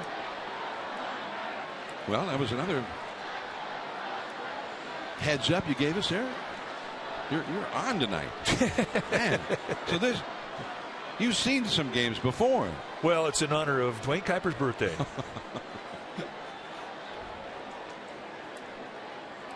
Bolsinger. Take a look at what he has thrown in 93 pitches tonight. 45 curveballs and 32 cutters. That's 77 breaking balls. And we're also, we added in 8 sliders on that graphic as well. I didn't add the sliders. This is our third meeting from the mound. I think Grandal's got throwing problems. He has to walk it out there to Bolsinger. That's all I can say on this. I've never seen 3 trips to the mound in 4 pitches.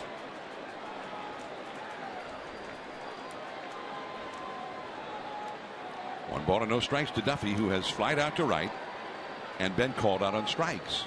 Base hit could mean another run. 2-0. The left-handed hitting Blanco is on deck. The left-hander Coulombe is warming up in the bullpen for LA.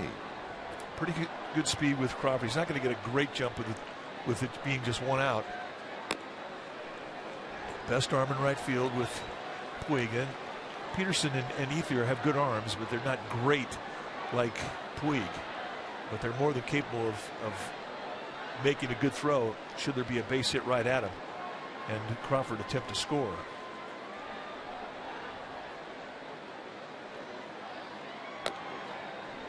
And that's a 4-pitch walk. And could that be the night for Bolsinger? They've got the left-hander up in the bullpen, and the left-handed hitting Blanco, and indeed here comes Mattingly.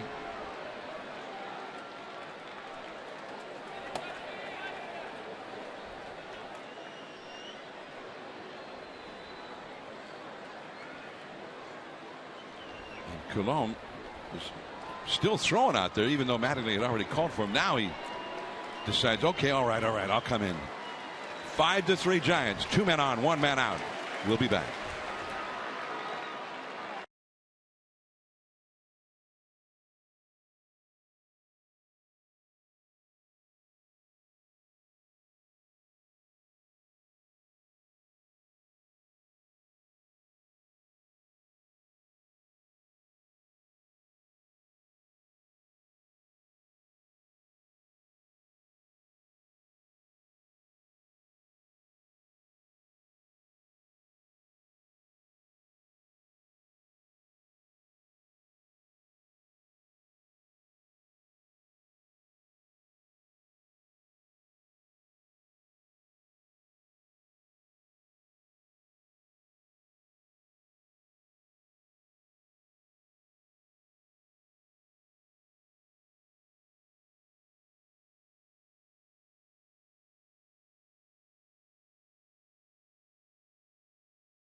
Pre-game live and post-game live before and after every Giants telecast on Comcast Sportsnet, authentic Bay Area sports.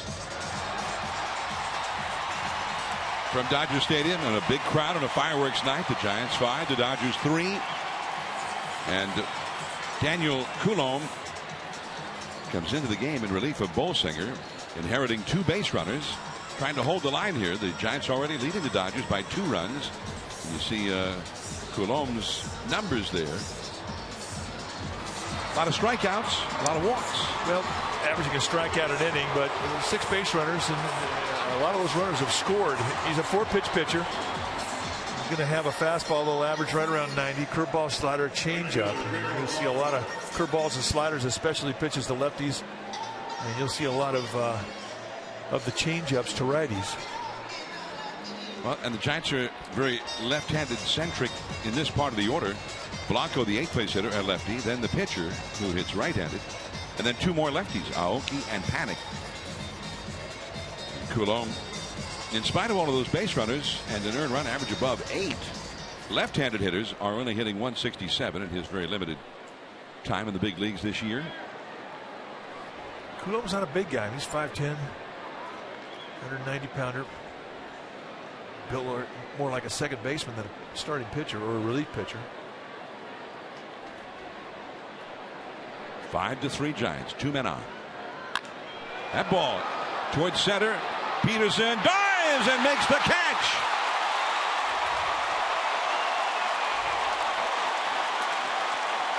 Both runners were halfway to the next base. They had to turn around and go back. That one off the bat looked like it might be a 2-run extra base hit. Well, you can see how they played him over towards left center, and he really had a little bit of a step towards the left field side, and then he makes up with an absolute perfect route. And look at the extension as he lays out. And he may have landed on his elbow and knocked the wind out of him. Got up a little slow, favoring that one side, but what a spectacular defensive play, and that saved a couple of runs. That ball gets by Peterson. 2 runs are going to score. What a play. Heston trying to knock somebody in. He had a single to center his last time up. Extend out right in the web of his glove. And that's, you're saying the right sort of rib cage landing on right on that right elbow.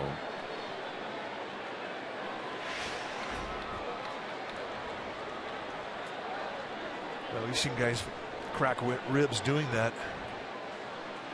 He's still taking inventory out there.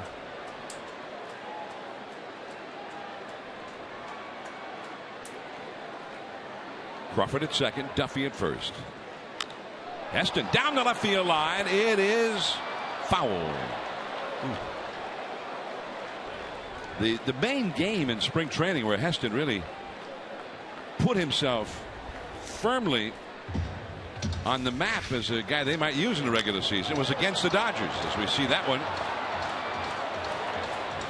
just curl foul deep down the line. But he had and what put him on the map in that spring training game was against the Dodgers was his pitching. But he also hit a double deep to left center against Zach Greinke in that game and knocked in a run. 1-2. Yeah, that was a game over in Glendale, which is a pretty offensive yard. It's not a great place to pitch, especially if you're a sinker baller, because the infield's hard. He faced the Dodgers varsity that day, and there was really some sloppy defense the very first inning. He minimized the damage, the 3 runs, and then that was it. He shut him down for 6 innings. And it was the game that put him on the map. Heston, who has 6 hits in 27 at bats, a .222 average, which is pretty good for a pitcher. A hit here could mean a run batted in.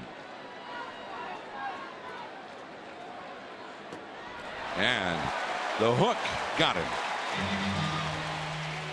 So with considerable help from Jock Peterson, Coulombe gets out of it. Jock Peterson, the play of the night, kept the game close. 5-3 Giants.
CSF Benioff Children's Hospitals. The state-of-the-art hospitals in Oakland and San Francisco.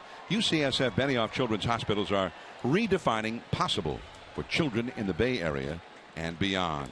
Yankee Stadium tonight. A-Rod hit a home run against Justin Verlander for his 3,000th career hit. The 29th player in the history of the game to reach 3,000. And the Yankees beat the Tigers. The Blue Jays over the Orioles. Tampa Bay won in Cleveland, and Texas beat the White Sox in Chicago. Heston in there for a called strike on a curveball to Justin Turner. The big hitters are up. Turner hitting third, Gonzalez the cleanup man, and then Howie Kendrick. Giants 5, LA 3. That's a base hit left center into the gap. That's going to be extra bases. Ball is just again shooting across the outfield carpet. Second hit, second double for Turner. Also in the American League Parks, the Red Sox over Kansas City.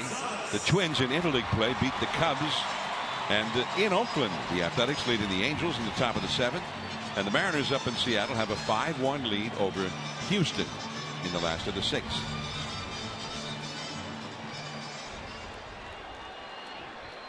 It looks like the Giants might get some action going in their bullpen now. Jeremy Affeldt heading up on the mound. Start getting stretched. Won't take long to get loose tonight. Warm night. Perfect night. Gonzalez has hit the ball well twice in this game. Changeup misses. He has lined out to the left fielder, and he has lined an RBI single. The Dodgers, in 4 games against Texas this week, just could not get a hit with a runner in scoring position. They suffered. And changeup misses again tonight after going 2 for 27 in those clutch at bats against Texas. 2 hits in 4 games, 27 at bats. Tonight they're 3 for 3, including Gonzalez RBI single in the 3rd.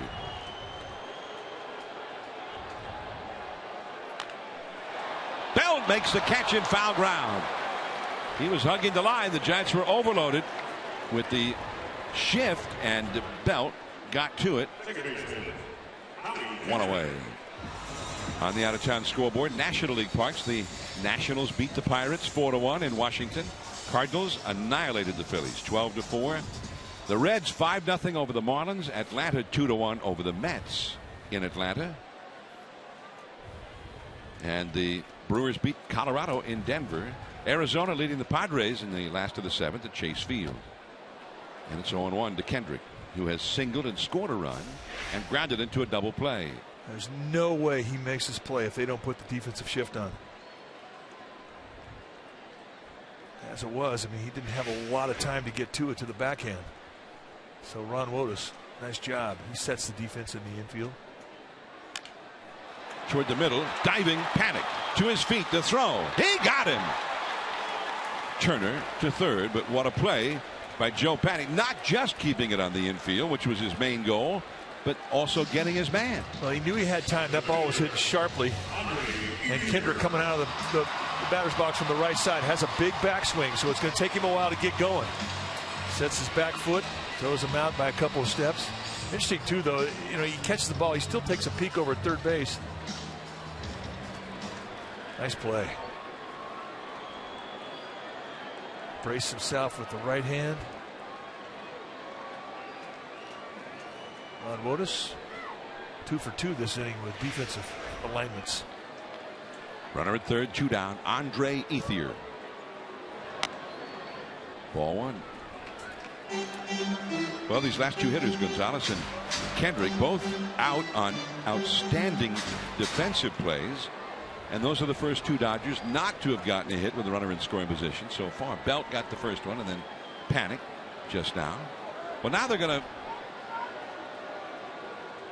Well, it looked like Posey was saying, let's walk this guy intentionally. In fact, they're not going to pitch to him at all. Bruce Bochy's coming on, and he's going to make the pitching change.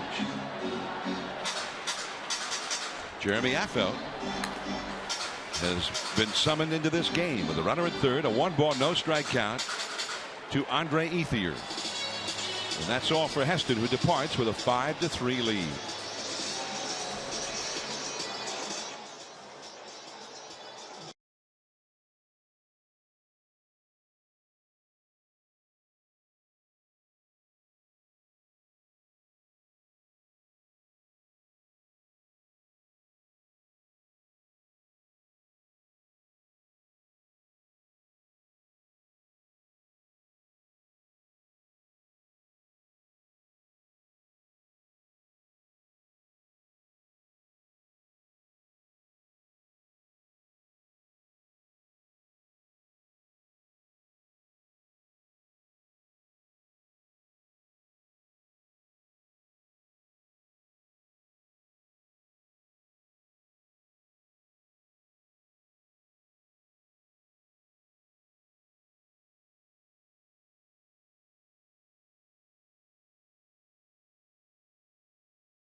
3, LA with a runner at third and 2 down, and Jeremy Affeldt in to pitch. Now, lately, Affeldt has not been brought into situations like this where we've been used to seeing him.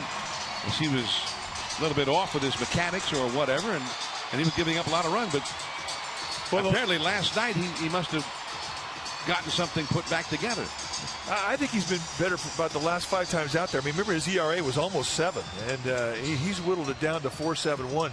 When he's right, he puts the ball on the ground. And there was a while there, it was about 2.5 weeks where he couldn't get the ground ball, and he lost his curveball. His mechanics were completely screwed up.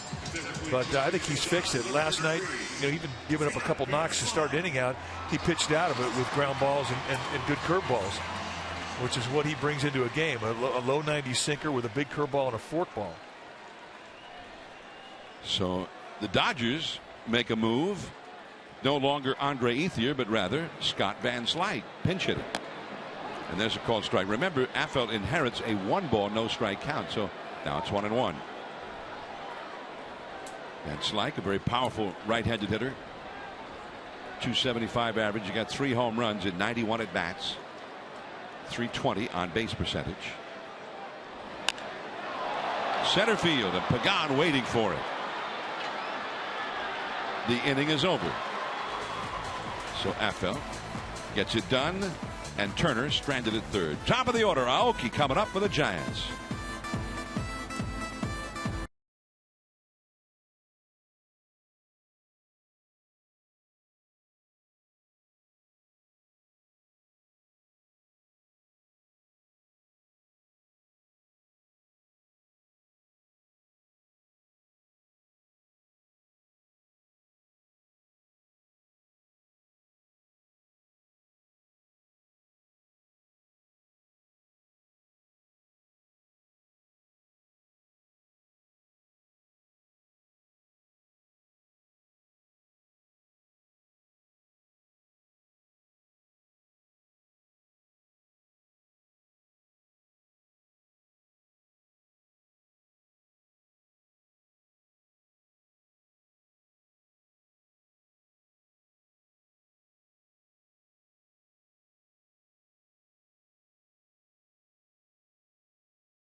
Barracuda Networks, cloud-connected security and storage solutions designed to simplify IT. Reclaim your network with Barracuda. Is that how many freeways is that right there? 14. And you take the I-5 to the I-10, go left on the 710 until you get to the. How many others are there? Well, the 210, the 134, and just up the 101 there. Crosses over to 90, and there's also 60, and don't forget the 605. Yeah, it's really easy. You can't get lost. And really, it would be hard to get lost because you'd have plenty of time to check your directions, because you're not going to go very fast on those freeways. In LA, they call them, there's the freeways, or if they're really crowded, you can always go on the surface streets. You absolutely can. 1 ball and no strikes to Aoki, facing Daniel Coulombe, the reliever who came on for Bolsinger in the 6th inning. Aoki's had 2 hits and a run scored.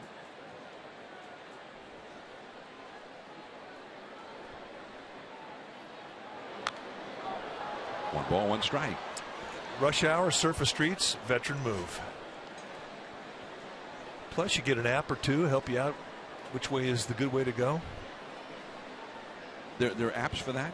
Oh, yeah. I guess there's apps for everything.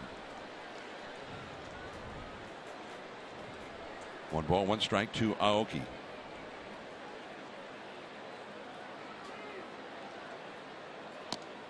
And he swung at it. 1 ball and 2 strikes. I wanted to go to a Whole Foods. I was using my Whole Foods app to try and find the closest one to where we were. Yeah. And I found one 4 miles away. And I said I would, put it into drive. Yeah. They said 27 minutes. Negate. 1-2 the count. There is Van Slyke, who is in the game in left field after pinch hitting for Ethier. That one must have been knuckling on him. He ended up kneeling to catch it. Joe Panic. 1 away. Sometimes you think that Aoki he hits one too hard. You see him hit one 40 feet and get a hit. Then he scalds one into an out. He's 2 for 4 in the game. Here's Joe Panic. Norichika Aoki. And most shorten his first name to Nori, which also is Japanese for seaweed. Really? Yeah. 1 ball and no strikes. So some of the guys in the team, they call him seaweed.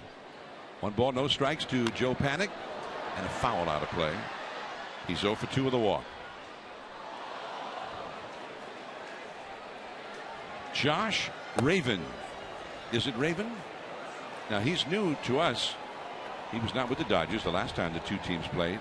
Yeah, we hadn't seen Colomb either. So 2 new arms coming out of the Dodger bullpen that we are unfamiliar with.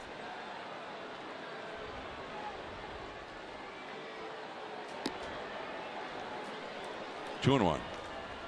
Panic has grounded into a double play. He has lined one to the second baseman and has walked. Pagan is on deck.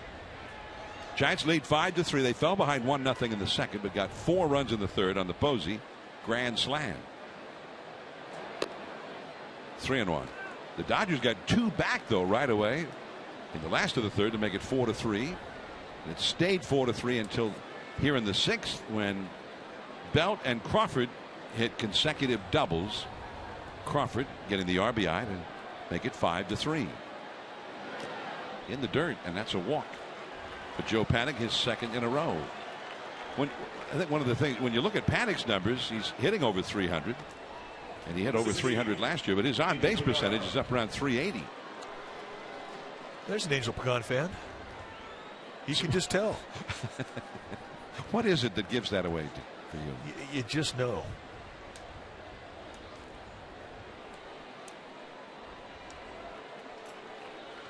Pagan has grounded out to second. He's walked and scored a run, and he has struck out looking.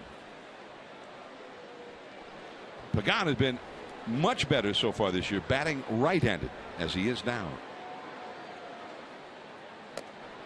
He's got a big hole open on the right side of the infield with Gonzalez on the bag with Joe Panic.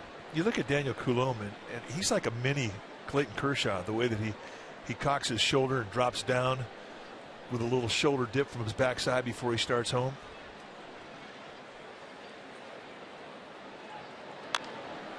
That's a foul. Well, that makes sense, right? Yeah, why Kershaw, not? the great pitcher, and a lot of young pitchers say, but I want to be just like Clayton Kershaw. And Coulombe came up through the Dodgers minor league system. He was a 20th round pick in 2012. Why wouldn't you want to be like Clayton Kershaw?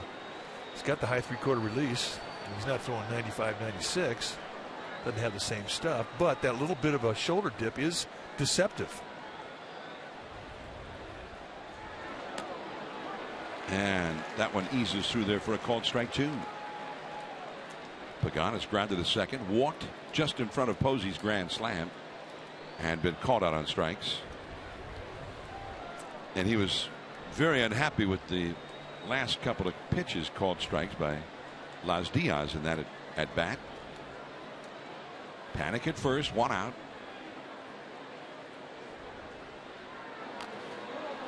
And that's a foul. Check swing, and the ball glanced off the bat. Remember when Greg Maddux was in the height of his career? a lot of guys tried to emulate his style. Remember Vinny Cholk, who was a pitcher with the Giants. I mean, if you watched his mannerisms and his motion, it was almost identical to that of Greg Maddux.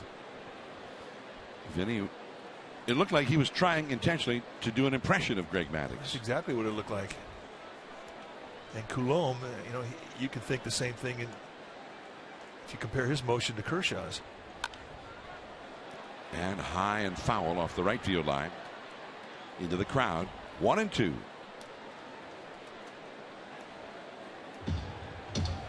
And is that right? There's a Pagan fan there wearing a Pagan jersey. On that Pagan foul. Nothing lights up a section of the stands like a foul ball. A ball and 2 strikes to Pagan. I love that about baseball. It is unique to baseball. 2-2. A slider down the dirt. That was his chance to go below the strike zone. So he went with the fastball above the strike zone, and then he comes back with a breaking ball below. And he's in a 2-2 situation here. He really doesn't have to challenge the strike zone on this 2-2 pitch if he doesn't want to. With Buster on deck, Raven, the right-hander, getting ready for Buster out in the bullpen. 2-2. Back to the screen. He had a pretty good rip at that fastball at 91 miles an hour. 2-2. Pagan, who's been slumping recently, and most of his slump has been as a left-handed hitter. Coming into this game, Pagan has hit .238 batting left-handed, but .362 batting right-handed.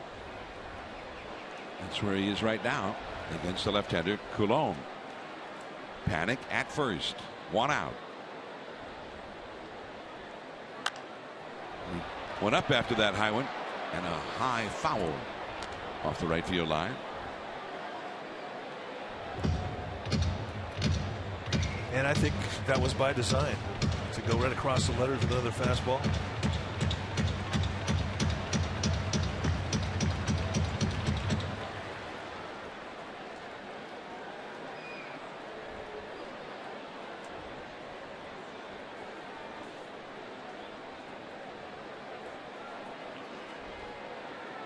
And the throw to first. Panic is back. Pagan giving Coulombe quite a battle here. Seen a lot of pitches in this plate appearance.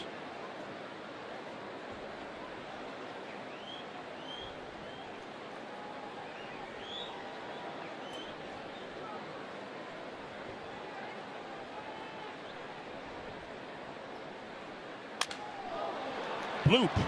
Shallow center. That's going to fall. Peterson was trying to act as if he were going to catch it all the while.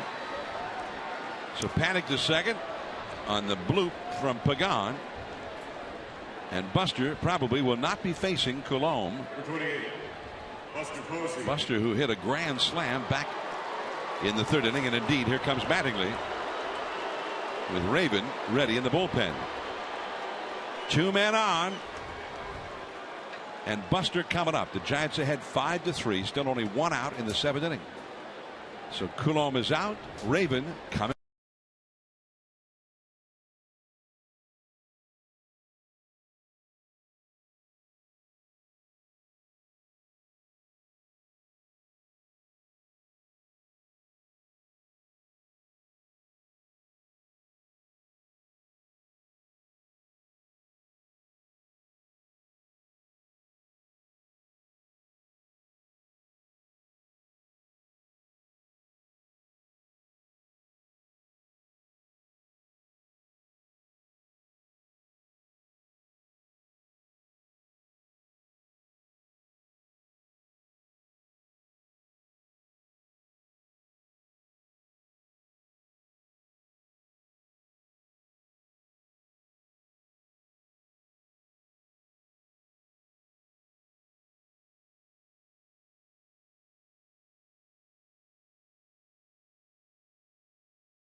Here in the 7th inning at Dodger Stadium, the Giants trying to add on to their lead. As you see some of the retired Dodger numbers commemorated. There's Walter Alston, and Jim Gilliam is the guy I remember wearing number 19 in the 60s. Junior. New pitcher now for Los Angeles will be Josh Raven. 6 games, 2-0 with a 4.26 ERA. You're going to see some high velocity sink. We're talking mid to high 90s, and at times he'll even break 100. Big guy, 6'4", 230. You're going to get 2 looks. You're going to get that fastball, and for the most part, he's going to sink it, and he's going to throw you a slider. Former 5th round pick by the Reds back in 2006.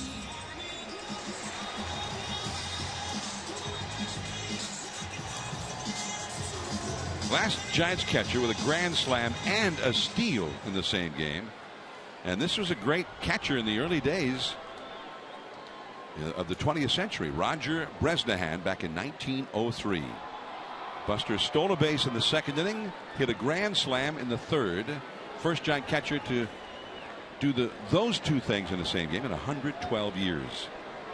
But he's got 2 men on here as Raven comes in. And a foul back out of play.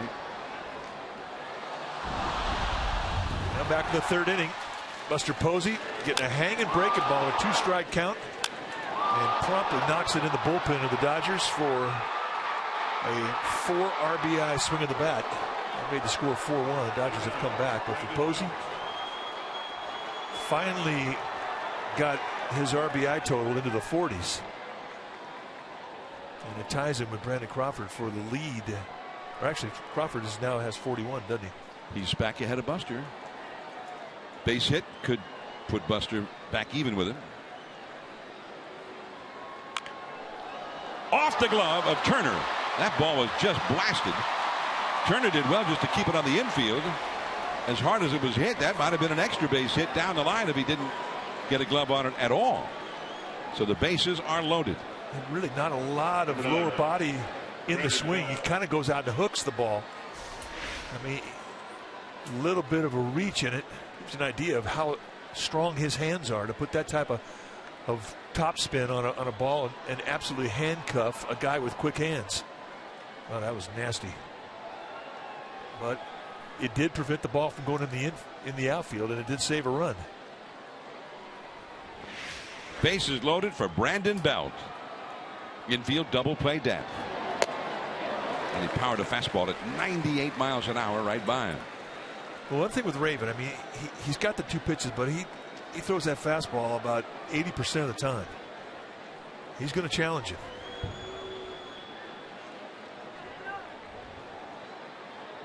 He is not a finesse guy.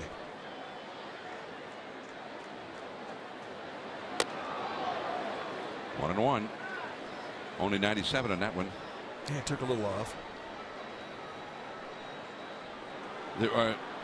There may be more guys throwing 95 miles an hour, and in fact, I'm pretty sure everybody's in agreement. There are more guys throwing 95 miles an hour and above in the major leagues than at any time in the history of the game right now.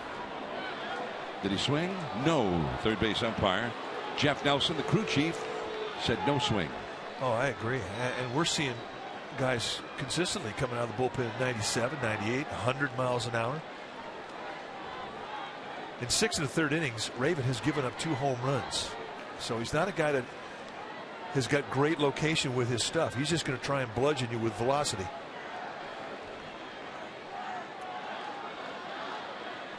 Two and one to Brandon Belt.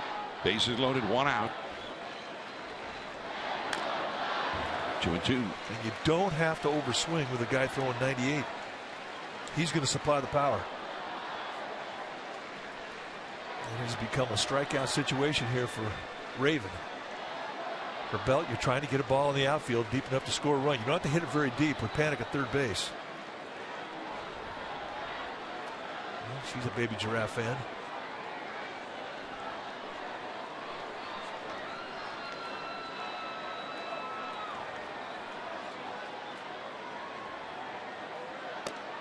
Strike 3 call.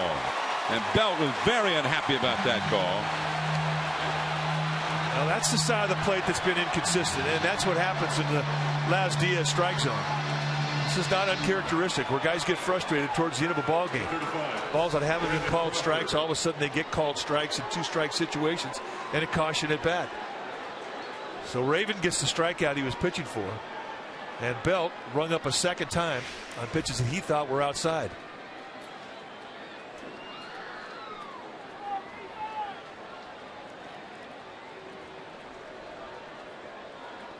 Two down, and here's Brandon Crawford, who doubled home a run his last time. The Giants RBI leader. Ball one. Oh, he's going to sit happy right here. Look, one speed, one location, and hopes he gets something at the belt.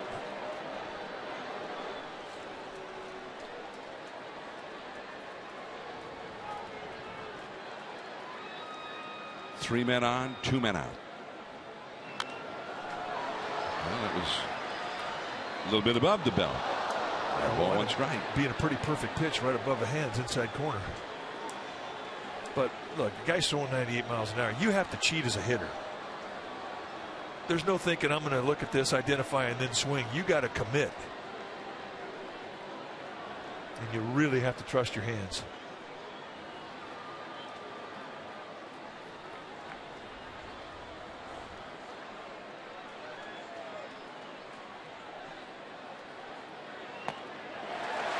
One and two.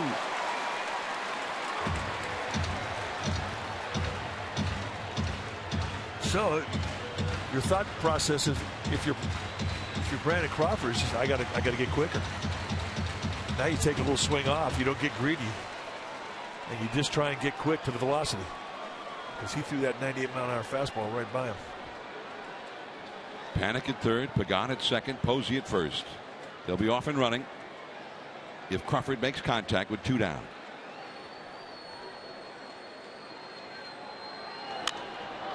And he was able to fight it off to stay alive. 98 miles an hour.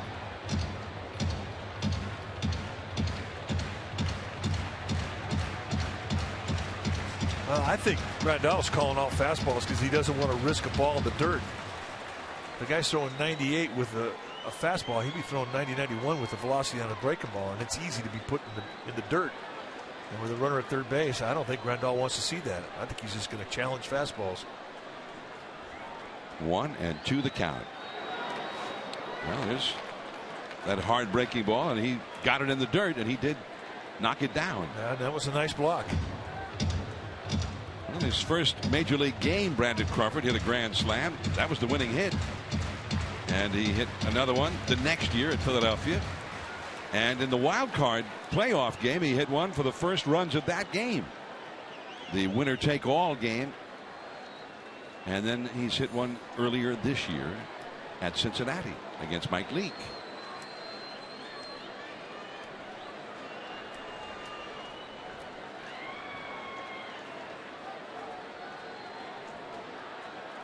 Five to 3 Giants. Wow, that's an excellent eye from Brandon Crawford. Another breaking ball call. They went below the strike zone, and Crawford somehow manages to lay off. I mean, that's a pretty good take right there. I don't know how he did it. So now the runners can take off here. 3-2. There they go. It's a walk.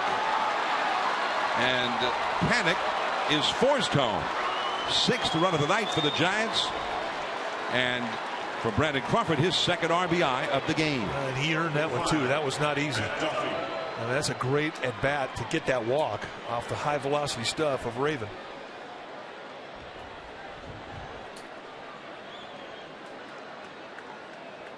Now, with the way Raven is throwing, it's hard to fault Grandal's pitch call there, because it seemed like he had him set up for it after 98, 98, 98. At the same time, he ends up putting him into a 3-2 hole where he needed a strike, and he's not necessarily a guy who's always going to throw a strike. I thought every pitch he called was perfect. I mean, I thought there were some really quality pitches. those breaking balls down below the strike zone are not easy takes for Crawford. He's never faced Raven. So you're looking at it more as just a great at bat by Brandon Crawford. Indeed. I think Grandal did everything he could to get Crawford out. Just the two great takes and the 1-2 and 2-2 count set up the whole at bat. Way outside. And Raven's rattled now. Now he's thinking about it. Now he's trying to guide it into the strike zone. Now there's two trains of thought here. One, let the pitcher dig himself a hole, and I think Rick Honeycutt, Dodgers pitching coach, is sensing that he needs to come out there and try and calm the waters between the ears of Josh Raven. But the two trains of thought for hitters, you can let a guy dig a hole and take a pitch, take a strike, or you can zero in on a pitch, on a location, and get greedy. I used to have this argument with Dusty Baker all the time. My argument was that you go 2-0 in a count, especially after you walk the guy with the bases loaded. From pitcher's perspective, it's hard to throw a strike. It's hard to throw a quality location pitch. And Dusty Baker would argue, as a hitter, you're looking for one good pitch to hit, and this may be the one good pitch you get.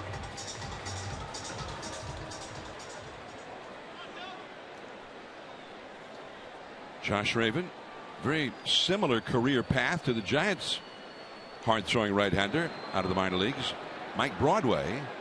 This is his 10th year in pro ball. Now it's 3-0. Juan Nicasio, a right-hander, has started warming up in the LA bullpen. So Raven getting to the big leagues for the first time this year. Been in the minor leagues going back to 2006. This is his 7th major league game. And there's a strike. 3-1 to Matt Duffy. Duffy, the way he's been hitting this year, he's a guy the Giants love to have up here in a spot like this. Oh yeah. 3 men on, 2 men out. Off the glove and maybe not even touched by Rollins. 1 run and a high wide throw, 2 runs in. Crawford over to third, and that was Buster Posey who scored that 2nd run, and it is 8-3 Giants. Nice job from Steve Decker, the Giants' third base coach tonight, filling in for Roberto Kelly, challenging Scott Van Slyke, because Van Slyke has an outstanding arm. Posey, an easy slide with the errant throw that went up the first base line. So a 3-1 count. Duffy sitting on a pitch, sitting on a location, and burns Raven. And Steve Decker takes advantage of it. And they get the 2nd run. And 3 runs have scored in the inning. The first 2 of them charged to Daniel Coulombe, or Coulombe. Let me get it right. And Raven, who has faced 4 hitters and only retired 1 of them, has been charged with 1 of those runs now. So here is Blanco, who is 1 for 3. And he was robbed, just out and out highway robbery his last time up, by Jock Peterson. Line drive, base hit, right field. Crawford in to score. It is 9-3 Giants. It's a 4-run rally.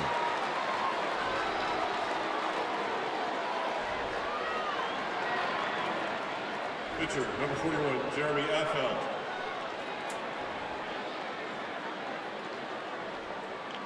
And I don't believe Jeremy Affeldt is going to be allowed to swing the bat here.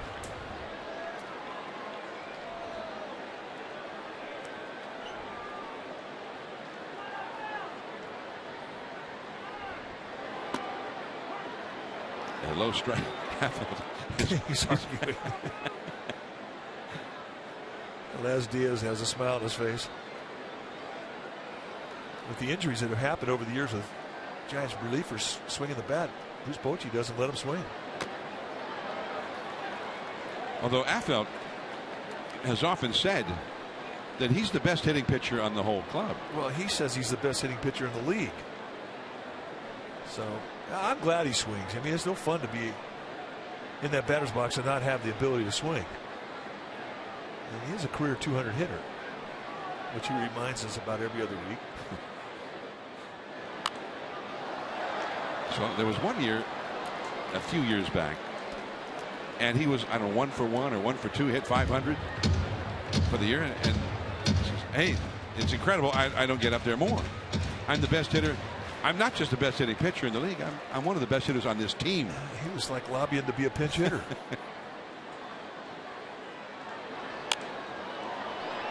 Well, he's getting closer to actually putting it in play here. 0-2. If Raven threw a breaking ball right here, he may go on the disabled list. And I'm talking about Affel.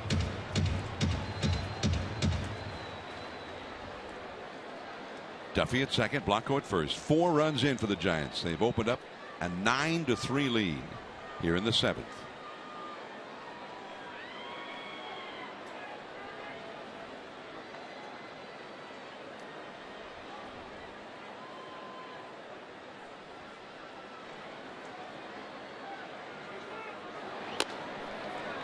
Tug McGraw, who was a great relief pitcher and a character, a true character of this game, used to say that there is a code amongst relievers that if you ever pitch against another reliever, you have to throw all fastballs. And so far, Josh Raven has been true to the code. That is all for Affel. The Giants bat around. 9 men come to the plate. They get 4 of them home. 9-3 Giants.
Padres are in town, and then next Friday the Colorado Rockies come in 1 week from tonight. It'll be a fireworks night next Friday. Fireworks night presented by Snapple.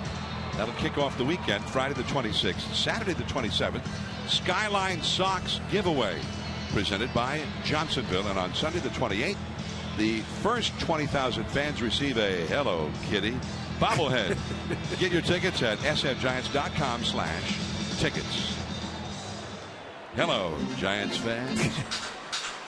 Well, I wanted the John Wayne. You gave me the John Wayne. Hello, Kitty.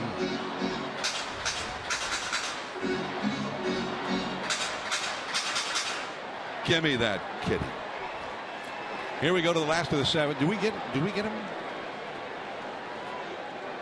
Oh yeah, absolutely. I'll make sure you get them. All right, thanks. You will get the Hello Kitty bobblehead and the gnome. I promise. Well, that's right. There's the special event package. Don't forget that. Jeremy Affel now with a 9-3 lead. Grandal, the hitter, switch hitter, now batting right-handed. Hitting left-handed against Heston earlier. He knocked in the first run of the game back in the 2nd inning with a single to center, and then he really to left center, and then he flied out to center his last time. 1 for 2. Grandal with a 387 on base percentage. He's been an excellent pickup for the Dodgers, formerly with the Padres.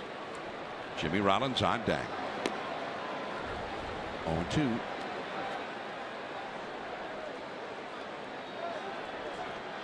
Chris Heston went 5 2/3, charged with 3 runs and 7 hits. No walks for Heston, although he hit a batter. Whoa. scud. Now, that was really a scud.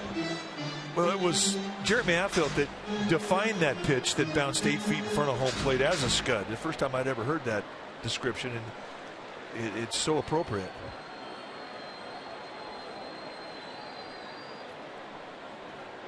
I don't think catchers appreciate the scuds. Curveball. 2-2.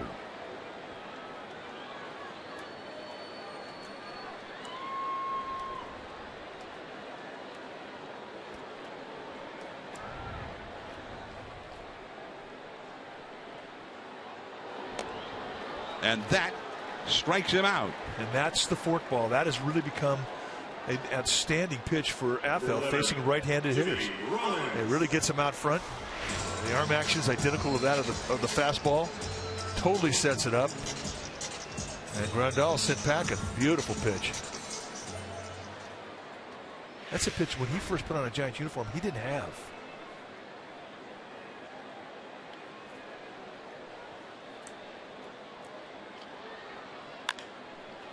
Into the hole. Crawford, the long throw.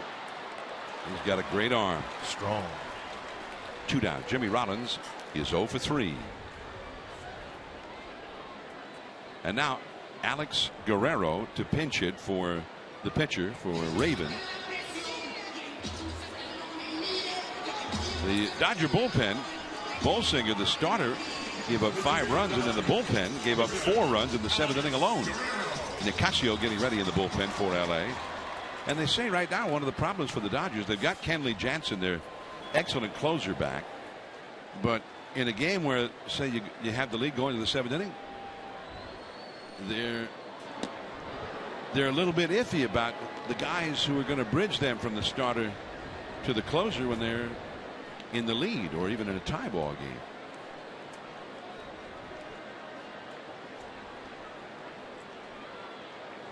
Alex Guerrero right to Brandon Crawford.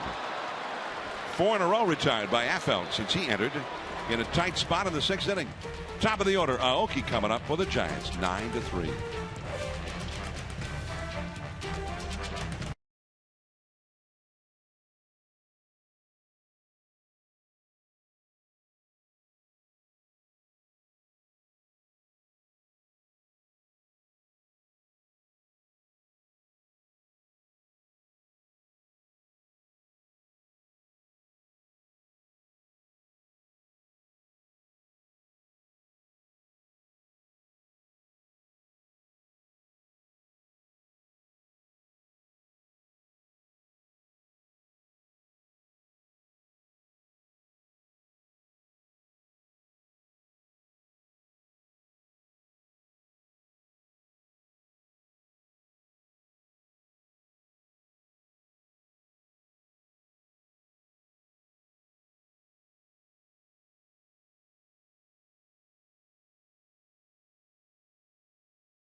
.330 for Giants pregame live before game 2 of this series. The Giants will have Tim Hudson up against young Carlos Frias, the hard-throwing right-hander. And then we'll be back with you on NBC Bay Area and the Giants television network Wednesday night, the 24th, this coming Wednesday, for the Giants and the Padres. Padres with the new manager, Buddy Black, no longer the skipper of the Padres. He was given the axe this past Sunday. So we'll be back, NBC Bay Area, the Giants TV networks, Wednesday from AT&T Park. Smile, John. New pitcher now for the Dodgers is going to be Juan Nicasio, formerly with the Colorado Rockies, who came up as a starter with the Rockies. Take a look at what he's done out of the bullpen for the Dodgers. 22nd time he's come in. Having a good year. 29 strikeouts in 26 innings. They'll give you a fastball with 2 types of movement. Mid to high 90s. I mean, he's good velocity. Hard slider and a changeup. Go get him. Aoki is 2 for 4. He had an infield single in the first and then singled as part of the 4-run 3rd inning rally. He's also grounded into a double play and lined out to left. 95 miles an hour, but out of the strike zone. 2-0. Joe Paddock is on deck, and then Angel Pagan due up 3rd in the inning. That's a cold strike on the inside.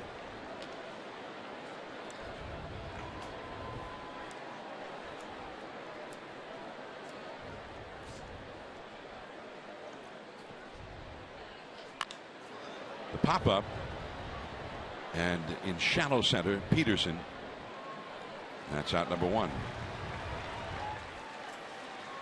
Tim Hudson, who goes tomorrow, sitting in between Vogelsong on the right side of the screen and Hunter Pence on the left side. Pence doing all the sort of cardio type work, staying in shape, but they've not had him been doing any of the swinging of the bat, things like that with that left wrist, trying to let it heal up fully.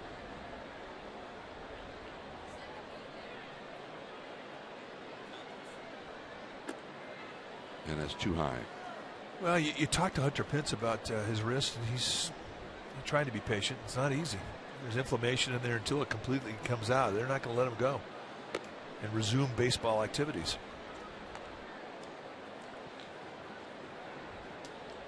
And he sits, and he waits, and he watches, and he burns. See the splint that they have on his left wrist to keep it immobile.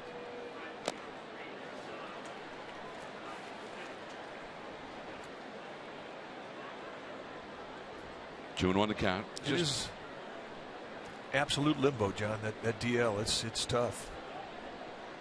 And for anybody, but especially for Hunter Pence, a guy who never misses a game. Along the right field line, and foul. 2-2. 52,503. The official attendance announced. That's announced as a sellout here at Dodger Stadium. On a fireworks night, there you see how big this place is. At that upper deck and is behind home plate, and yet, and I'm not sure about now, but they used to sell those tickets for the same price as the bleacher tickets. It's just that you could sit behind home plate for the price of a bleacher ticket, albeit you might need supplemental oxygen if you sat up there for a whole game.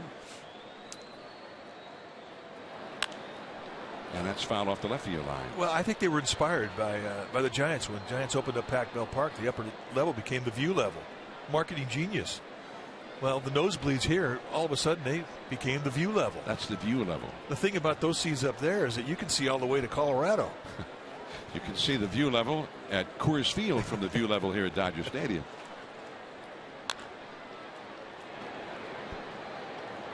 Ooh.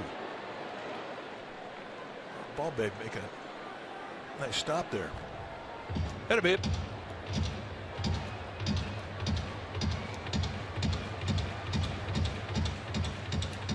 George Katos up in the bullpen for the Giants, the right-hander.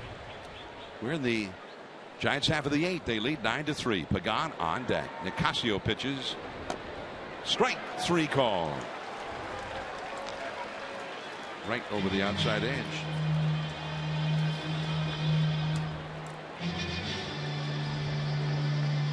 Giants have had 2 different 4-run rallies tonight, and remember, they had a 4-run rally in the 8th inning last night in Seattle. They also had a 3-run rally in Seattle. This is for a team that has not been scoring many runs the last week and a half or so.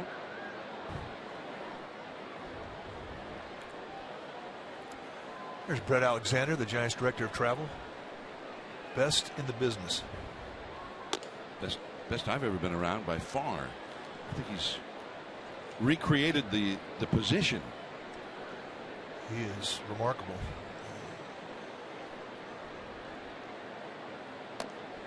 He lived that golf tournament, the U.S. Open you're talking about. What's it called? Chambers Bay. Chambers Bay. He lived there in that community for about 20 years before he came to the Giants. Right up the first base line. Gonzalez to the bag. And Pagan is now 1 for 4 plus a walk. 3 up, 3 down. Top of the order with the Dodgers coming up. Last of the 8, 9-3 Giants.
At 10:30 p.m. Comcast Sportsnet, authentic Bay Area sports.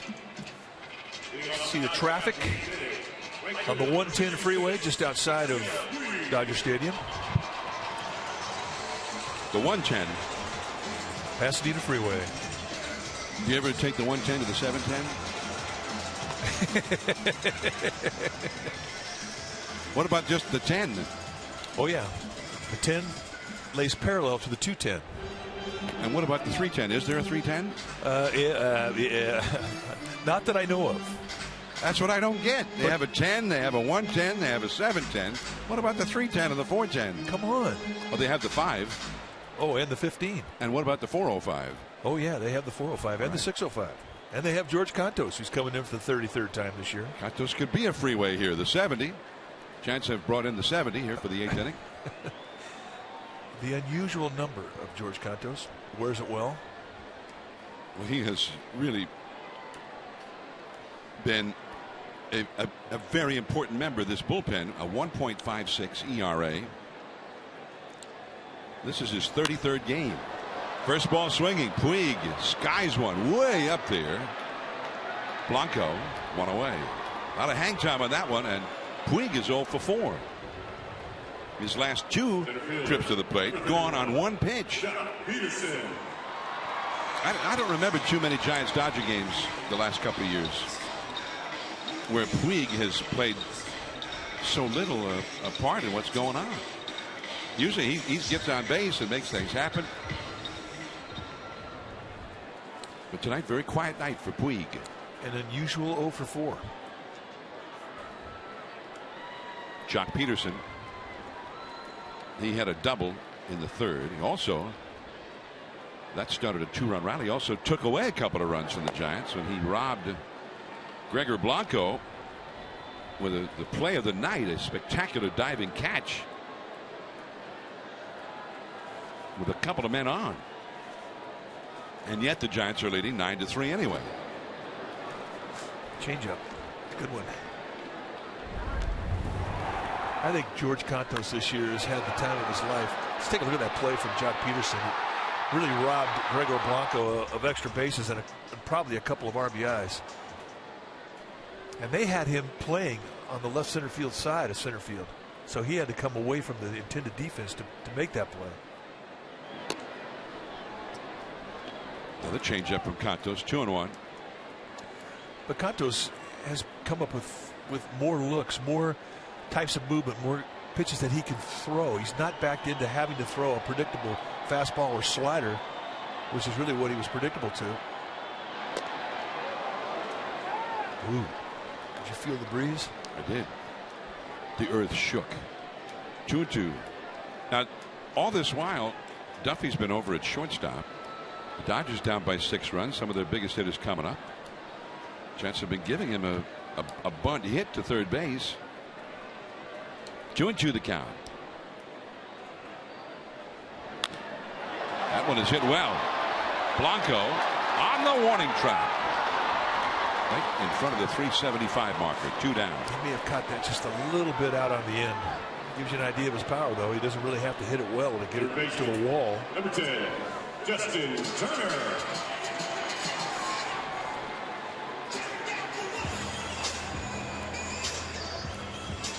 Two down, nobody on. Justin Turner comes up. And it's good to have to face him with nobody on because he just wears the Giants out in this ballpark in particular. Tonight he's been hit by a pitch and had 2 doubles. 1 RBI. They've not gotten him out.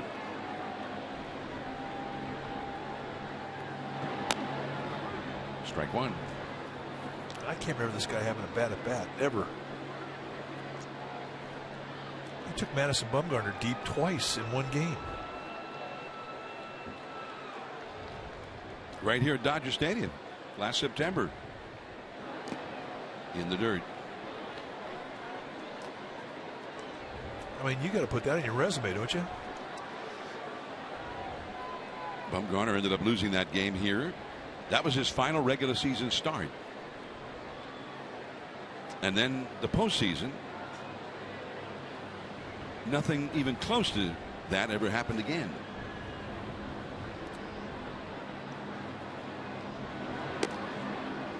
Two and one. In fact, about the worst thing that happened to Bumgarner in the whole postseason was a wild throw that he made on fielding a bunt, trying to get the lead runner at third. Otherwise, everything went pretty well for him in the postseason. Pretty much went his way. And so well, it was one of the greatest postseason performances ever put together by a pitcher in the history of the game. Going back, still going back. That ball is gone.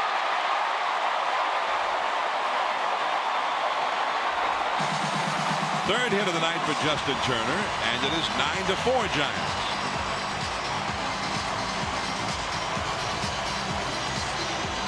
Two doubles and a home run, and this is home run number 7. I can say I don't think I've ever seen him have a bad at bat. There's Rays here in Southern California, and when he got into the Dodger uniform last year, he was sensational, and he's picked up right where he left off last year this season. His 7th home run.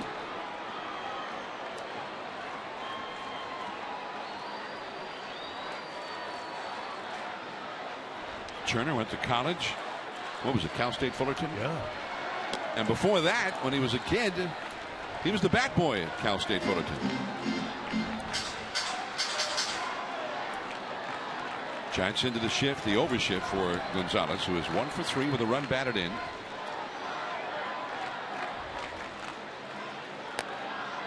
He's backdoored him with that cutter in the count. 1-1. Well, I'm sure Cantos is not happy about that, but hey, when you've got a big lead, nobody on base, you can risk an occasional big fly like that with nobody on. You can be aggressive, throw strikes, get ahead of hitters. But it doesn't matter what pitcher's out there or what they throw him. It seems like Turner's going to hit it, whether it's Bumgarner or Cantos or anybody else. Well, I mean, that's the thing that you see with him is you don't ever see him get off the back leg, and he's got a big hitch. He's got a big leg kick. And for guys who have that much movement in their front leg as they get gathered on their backside, you know, those are guys you can fool. Those are guys you can get off their back leg and get him reaching with off-speed stuff. But with Turner, he just never seems to really get out of balance with his swing, at least not against the Giants. 2-2 the count. Struck him out. Ninth inning upcoming. Buster Posey due up. Then Belt and Crawford. 9-4. The Giants lead the Dodgers.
Buster Posey coming up against Juan Nicasio. Buster's had 2 hits, in fact, making 3 hits tonight,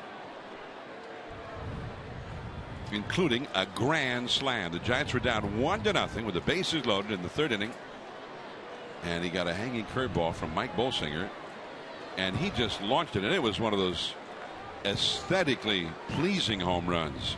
Soaring, majestic shot deep into the Dodger bullpen in left field. 402 feet was the measurement on it. Well, that was the preferred trajectory for a broadcaster, wouldn't it? Oh, that's what you hope for a broadcaster or any home run aficionado. Not one of those line drives that gets there just like that.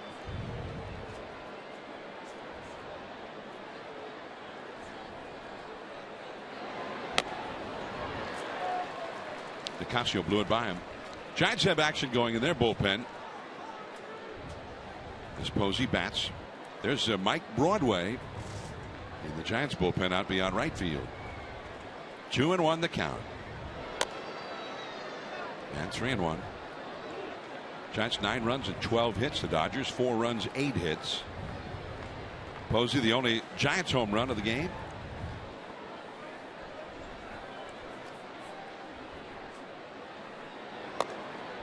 And it's 3-2. Threw him a slider in 3-1. Arizona beat the Padres 4-2 in the desert. That's over. Out of play. 3-2. And Colorado lost 9-5 at home to Milwaukee. Both the Padres and the Rockies will be coming to San Francisco starting Tuesday night. San Diego in for 3. And the next weekend, a week from tonight, the Rockies come in on a fireworks night. And that's ball 4 to Buster. And the 4th time he's been on base tonight. Number 9, Brandon Belt. Brandon Belt has hit a double in 4 trips, 1 for 4. 4:15 first pitch tomorrow. That'll be an interesting starting time because of the 4 o'clock shadows you'll have, and it's not a very easy time for hitters to see. Definitely will favor the pitchers. 0-1 to Brandon Belt.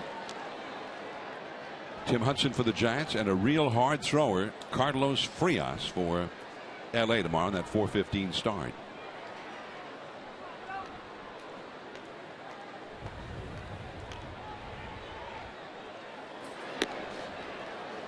One ball, one strike. A nice save there by Grandal. He had to react quickly on a ball that was way inside.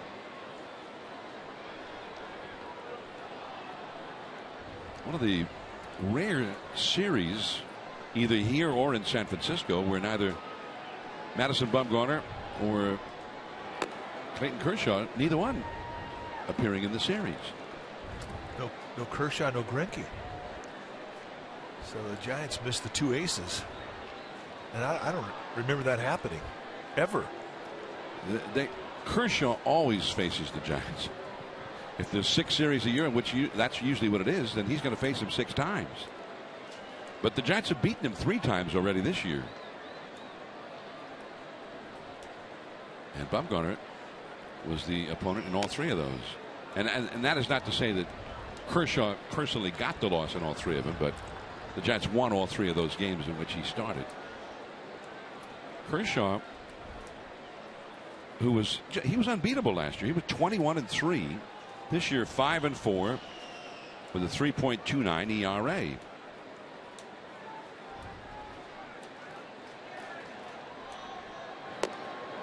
Three and 2 now to Belt. And they say Kershaw was not happy with himself after his most recent start against Texas. They put 4 runs on the board against him. And he just was extremely frustrated. And that's all for Belt. The 3rd time he has struck out in this game. That's the 11th strikeout overall for Dodger pitching. You get great pitchers like Kershaw, they're strikeout guys, and I think he's leading the league in strikeouts now again. But they have the ability to put hitters away, and then they get into these slumps where their kill pitch gets a little lazy, and they can't finish guys off. They can't finish off an inning, and that's what frustrates great pitchers. And they get upset with themselves. Brandon Crawford now. Crawford's had 2 RBIs in the game, an RBI double in the 6th, and he had a bases loaded walk in the 7th. Got 42 RBIs for the year. Great pitchers never really get upset at their defense because they feel like they should be able to take care of business and strike people out, finish an inning, finish a hitter. A lot of movement on that 95-mile-an-hour fastball. 1 ball, 1 strike. Well, one thing with Kershaw, he's 5-4. He's frustrated. But I remember the first year I ever broadcast baseball, 1974, with Oakland. They had a Hall of Fame pitcher. He was on his way to the Hall of Fame, Catfish Hunter. He was 8-8 at one point that year, and maybe a little frustrated himself. And he finished the year 25-12. He went 17-4 the rest of the year. 37 decisions. You'll never see that again. He threw over 300, and he worked every 4th day, the way Marichal did and Gaylord Perry. You'll never see another pitcher pitch 300 innings ever again. Vida Blue was on that staff, who later went to the Giants, working every 4th day.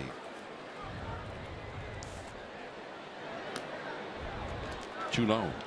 2-2 the count to Crawford. 1 out, runner at first. We're in the 9th. The Giants ahead 9-4. Matt Duffy on deck. 4-man rotation, it is different. But, you know, back in the day when they had 4-man rotation, you know what the starter did the day after he pitched? Threw batting practice. Threw a 15-minute session of batting practice.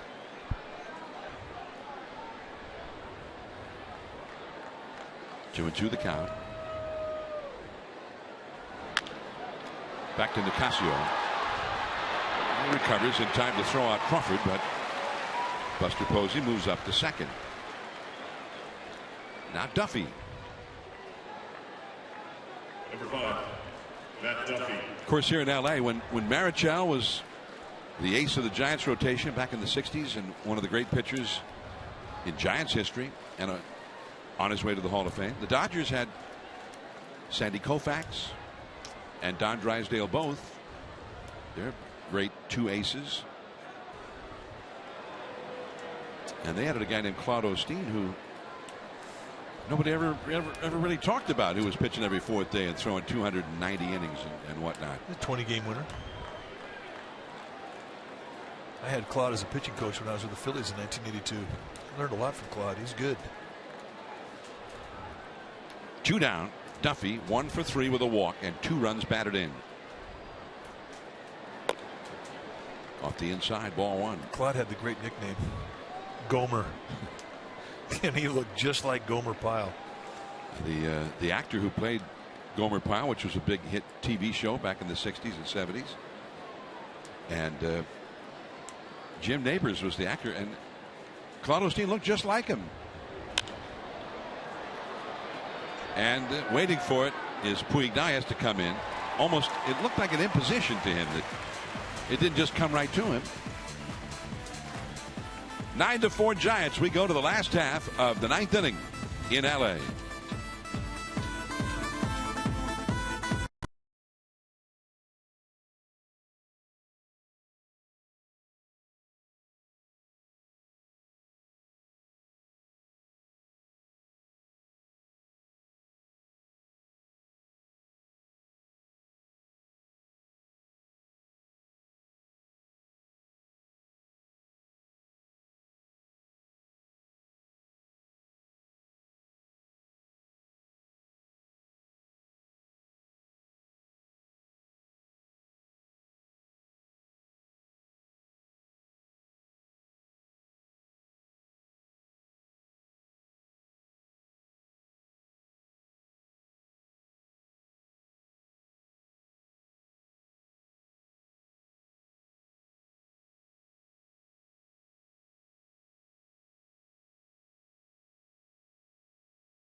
As we head into the last half of the 9th inning here from Dodger Stadium, and Mike Broadway in his 3rd major league game now gets put into a Giants-Dodger game. Well, you see what he's done. A couple of innings, 3 strikeouts, a couple hits allowed. He throws very hard.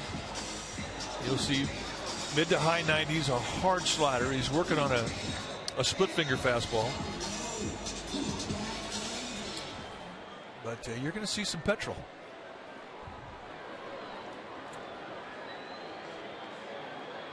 Ten years in the minor leagues, riding the buses before he finally got to the big league level. Finally got command of that great fastball. He was many years in the Atlanta organization. And a fastball in there at 97 miles an hour to Howie Kendrick, strike 1. And just a compact 97. I mean, he's a big guy. He's 6'5", about 230.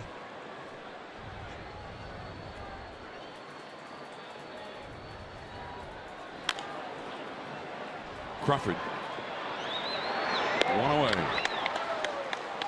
And Kendrick is 1 for 4 in the game. Here's Van Slyke. He entered the game as a pinch hitter in the 6th inning after Jeremy Affeldt came in for the bullpen. And he hit a fly ball to center. He's 0 for 1. Chris Heston started 5 2/3 innings, 3 runs, 7 hits allowed. It's his game to win. Jeremy Affeldt, excellent inning and a third. Retired everybody he faced. George Contos, 1 inning, 1 run allowed on the home run by Turner. And now Broadway. Broadway, one of his best friends in all those years he spent in Atlanta, was Johnny Venters, who eventually got to the big leagues with the Braves, and then he blew out his arm. And he's not really, he made a comeback, but he was really never the same. He had some of the best stuff I'd ever seen. We're talking mid-90s velocity with nasty sink. I don't even know how anybody hit that guy. And then his elbow blew up. 2-0. And ball 3. Yasmani Grandal, the catcher, is on deck. Giants and Dodgers playing. This is the 10th meeting of the teams this year, out of a total of 19 when it's all said and done. Now 3-1, and the Giants, with a win tonight, will be 8-2 against the Dodgers, and they primarily have done that at home. The Giants have run the table against them at AT&T Park so far, 6-0. And that's off the inside, ball 4.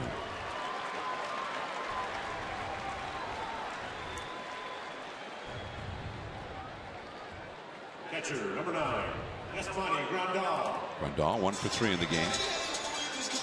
By the way, we're talking about Yasiel Puig and how he always seems to be able to get on base a lot against the Giants. Not tonight at all, and some quick outs as well. Tonight was the 32nd time that he has started a game against the Giants. And there were only 2 other games where he never reached base at all against San Francisco. And those were early on. The last 26 straight games, he's been on base at least once, and usually more than that, against the Giants.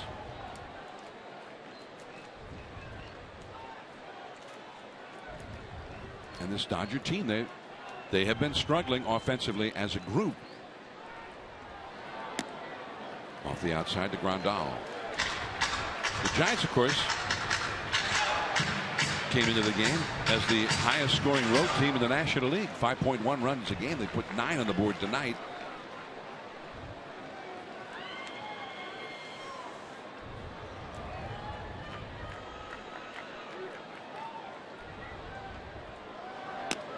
Right there, beauty on the outside corner, knee high. Not much you can do about that one. 2-0 count. You're thinking, all right, I'm going to drive something here, get a mistake, middle in.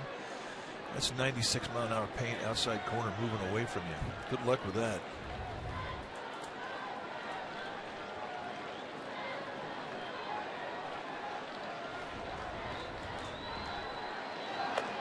You talk about the 5+ runs that the Giants are scoring on the road. Look at this road trip. They opened up. First game in Seattle, shutout. Last night scored 7. Tonight they scored 9. So they're about, if you average the 3 games out, that's about right. Yeah, it'd be about 5.3 runs per game on the trip, even though they got shut out in the first game. It's just amazing how it works out. It's an average. 3-2 now, the foul ball. But the big inning has been with the Giants these last 2 nights.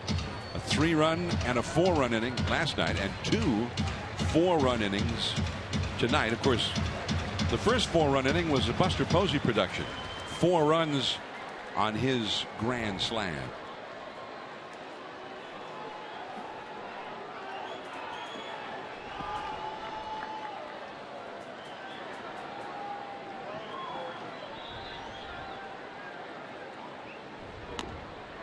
And he missed just off the outside with that slider. He's walked 2 in a row. Well, the last thing Mike Broadway wants to do is get the bullpen up and get somebody else in a ball game, and it's happening right now. So Dave Righetti going to come out and give Santiago Casilla a little chance to get loose. And you say, well, why is he coming into a ball game? It's a 9-4 game. Well, if this thing gets weird, it could get to be where it is a safe situation very quickly. So Bruce Bochy not Jimmy jacking around, getting his closer up. And if you're Dave Righetti, that's the speech you give Broadway right now. Do you really want to get Casilla in this game? This is your inning. Let's go. Close it out. Jimmy Rollins coming up. Rollins has flied out, grounded into a double play, and grounded out to short. 0 for 3.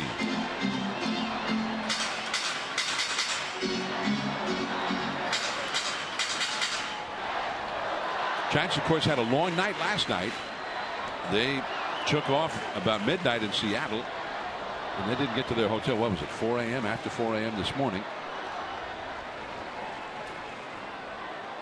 But it didn't show up on the field tonight, that's for sure. They lead 9-4. And Broadway suddenly can't find the strike zone. Well, and he's not trying to throw a corner strike here either. He's just trying to throw it across the plate.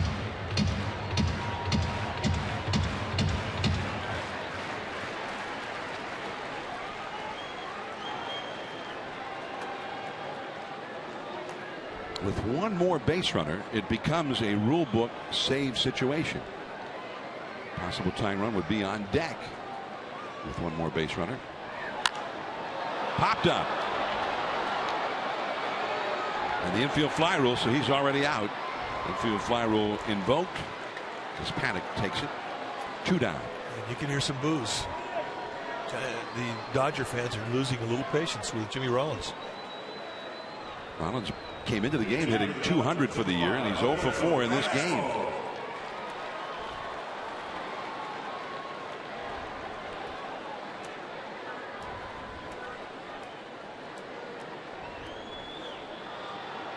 Rollins even worse with runners in scoring position. Coming into this game tonight, hitting 146. So it's not the best of times for the veteran, former MVP Jimmy Rollins. Here is Alberto Callaspo. And it's a strike. Callaspo they got in the trade that sent Juan Uribe to Atlanta. It was while the Atlanta Braves were here. Callaspo and Uribe changed clubhouses before the final game of that series.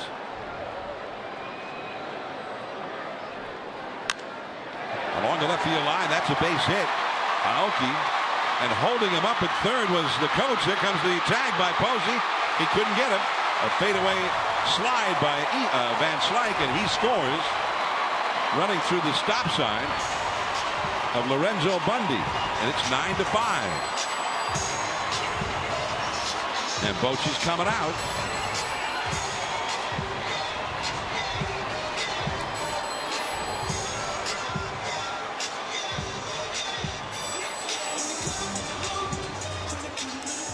Two men on, 2 men out.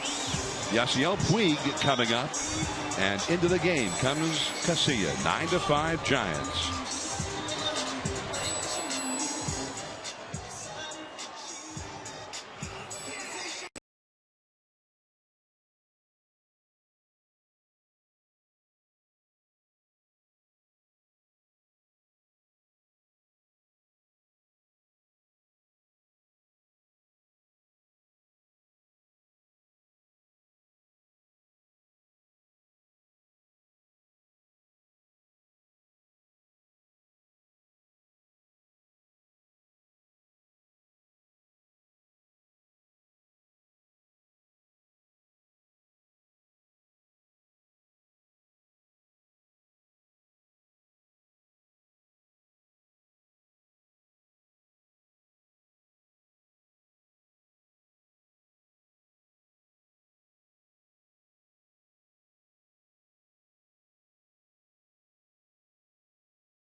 Closer, who has 18 saves, and is going to try and get the final out of this one with 2 men on. And the leadoff man, Yasiel Puig, coming up.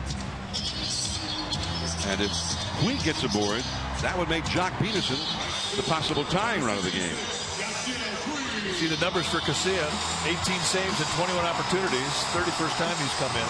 27 strikeouts and 26 2/3. And the assignment to get one out.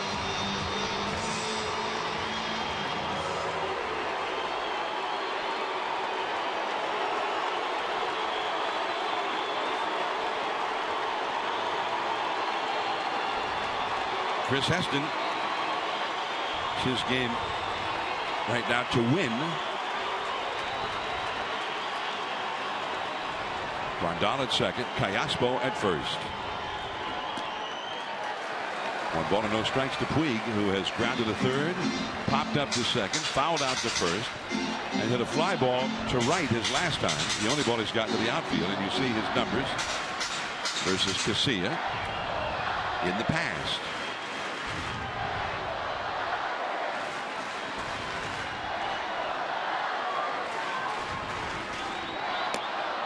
Chased. It's 1-1. Hard cutter. You don't see Casilla throw the slider anymore. It's the cutter that he uses. It's not as big a break, but it's a higher velocity pitch. It's a little bit deceptive, more deceptive in the eye of the hitter.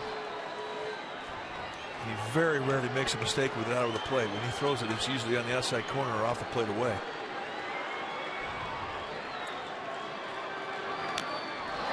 Went after it again. Got a piece of it. Foul ball, strike 2. 3 pitches, 3 cutters.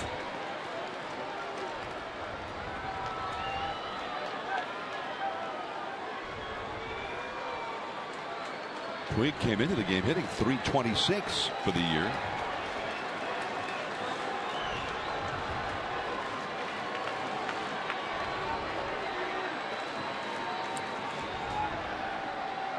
Look out.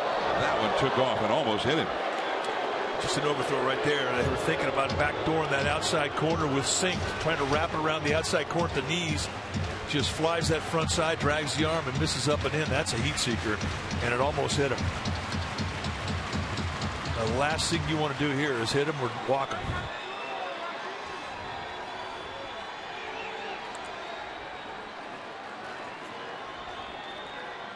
Two on, 2 out. 2 balls, 2 strikes. So Posey said, let's go right back in there. Thinking that Puig, after getting knocked back, was going to dive on that outside corner. He thought he could cherry pick him on that inside corner with Sink, and he did not miss by much.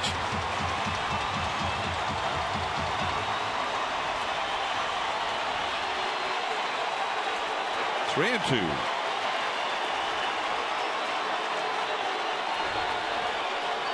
There go the runners. And the foul. And another cutter.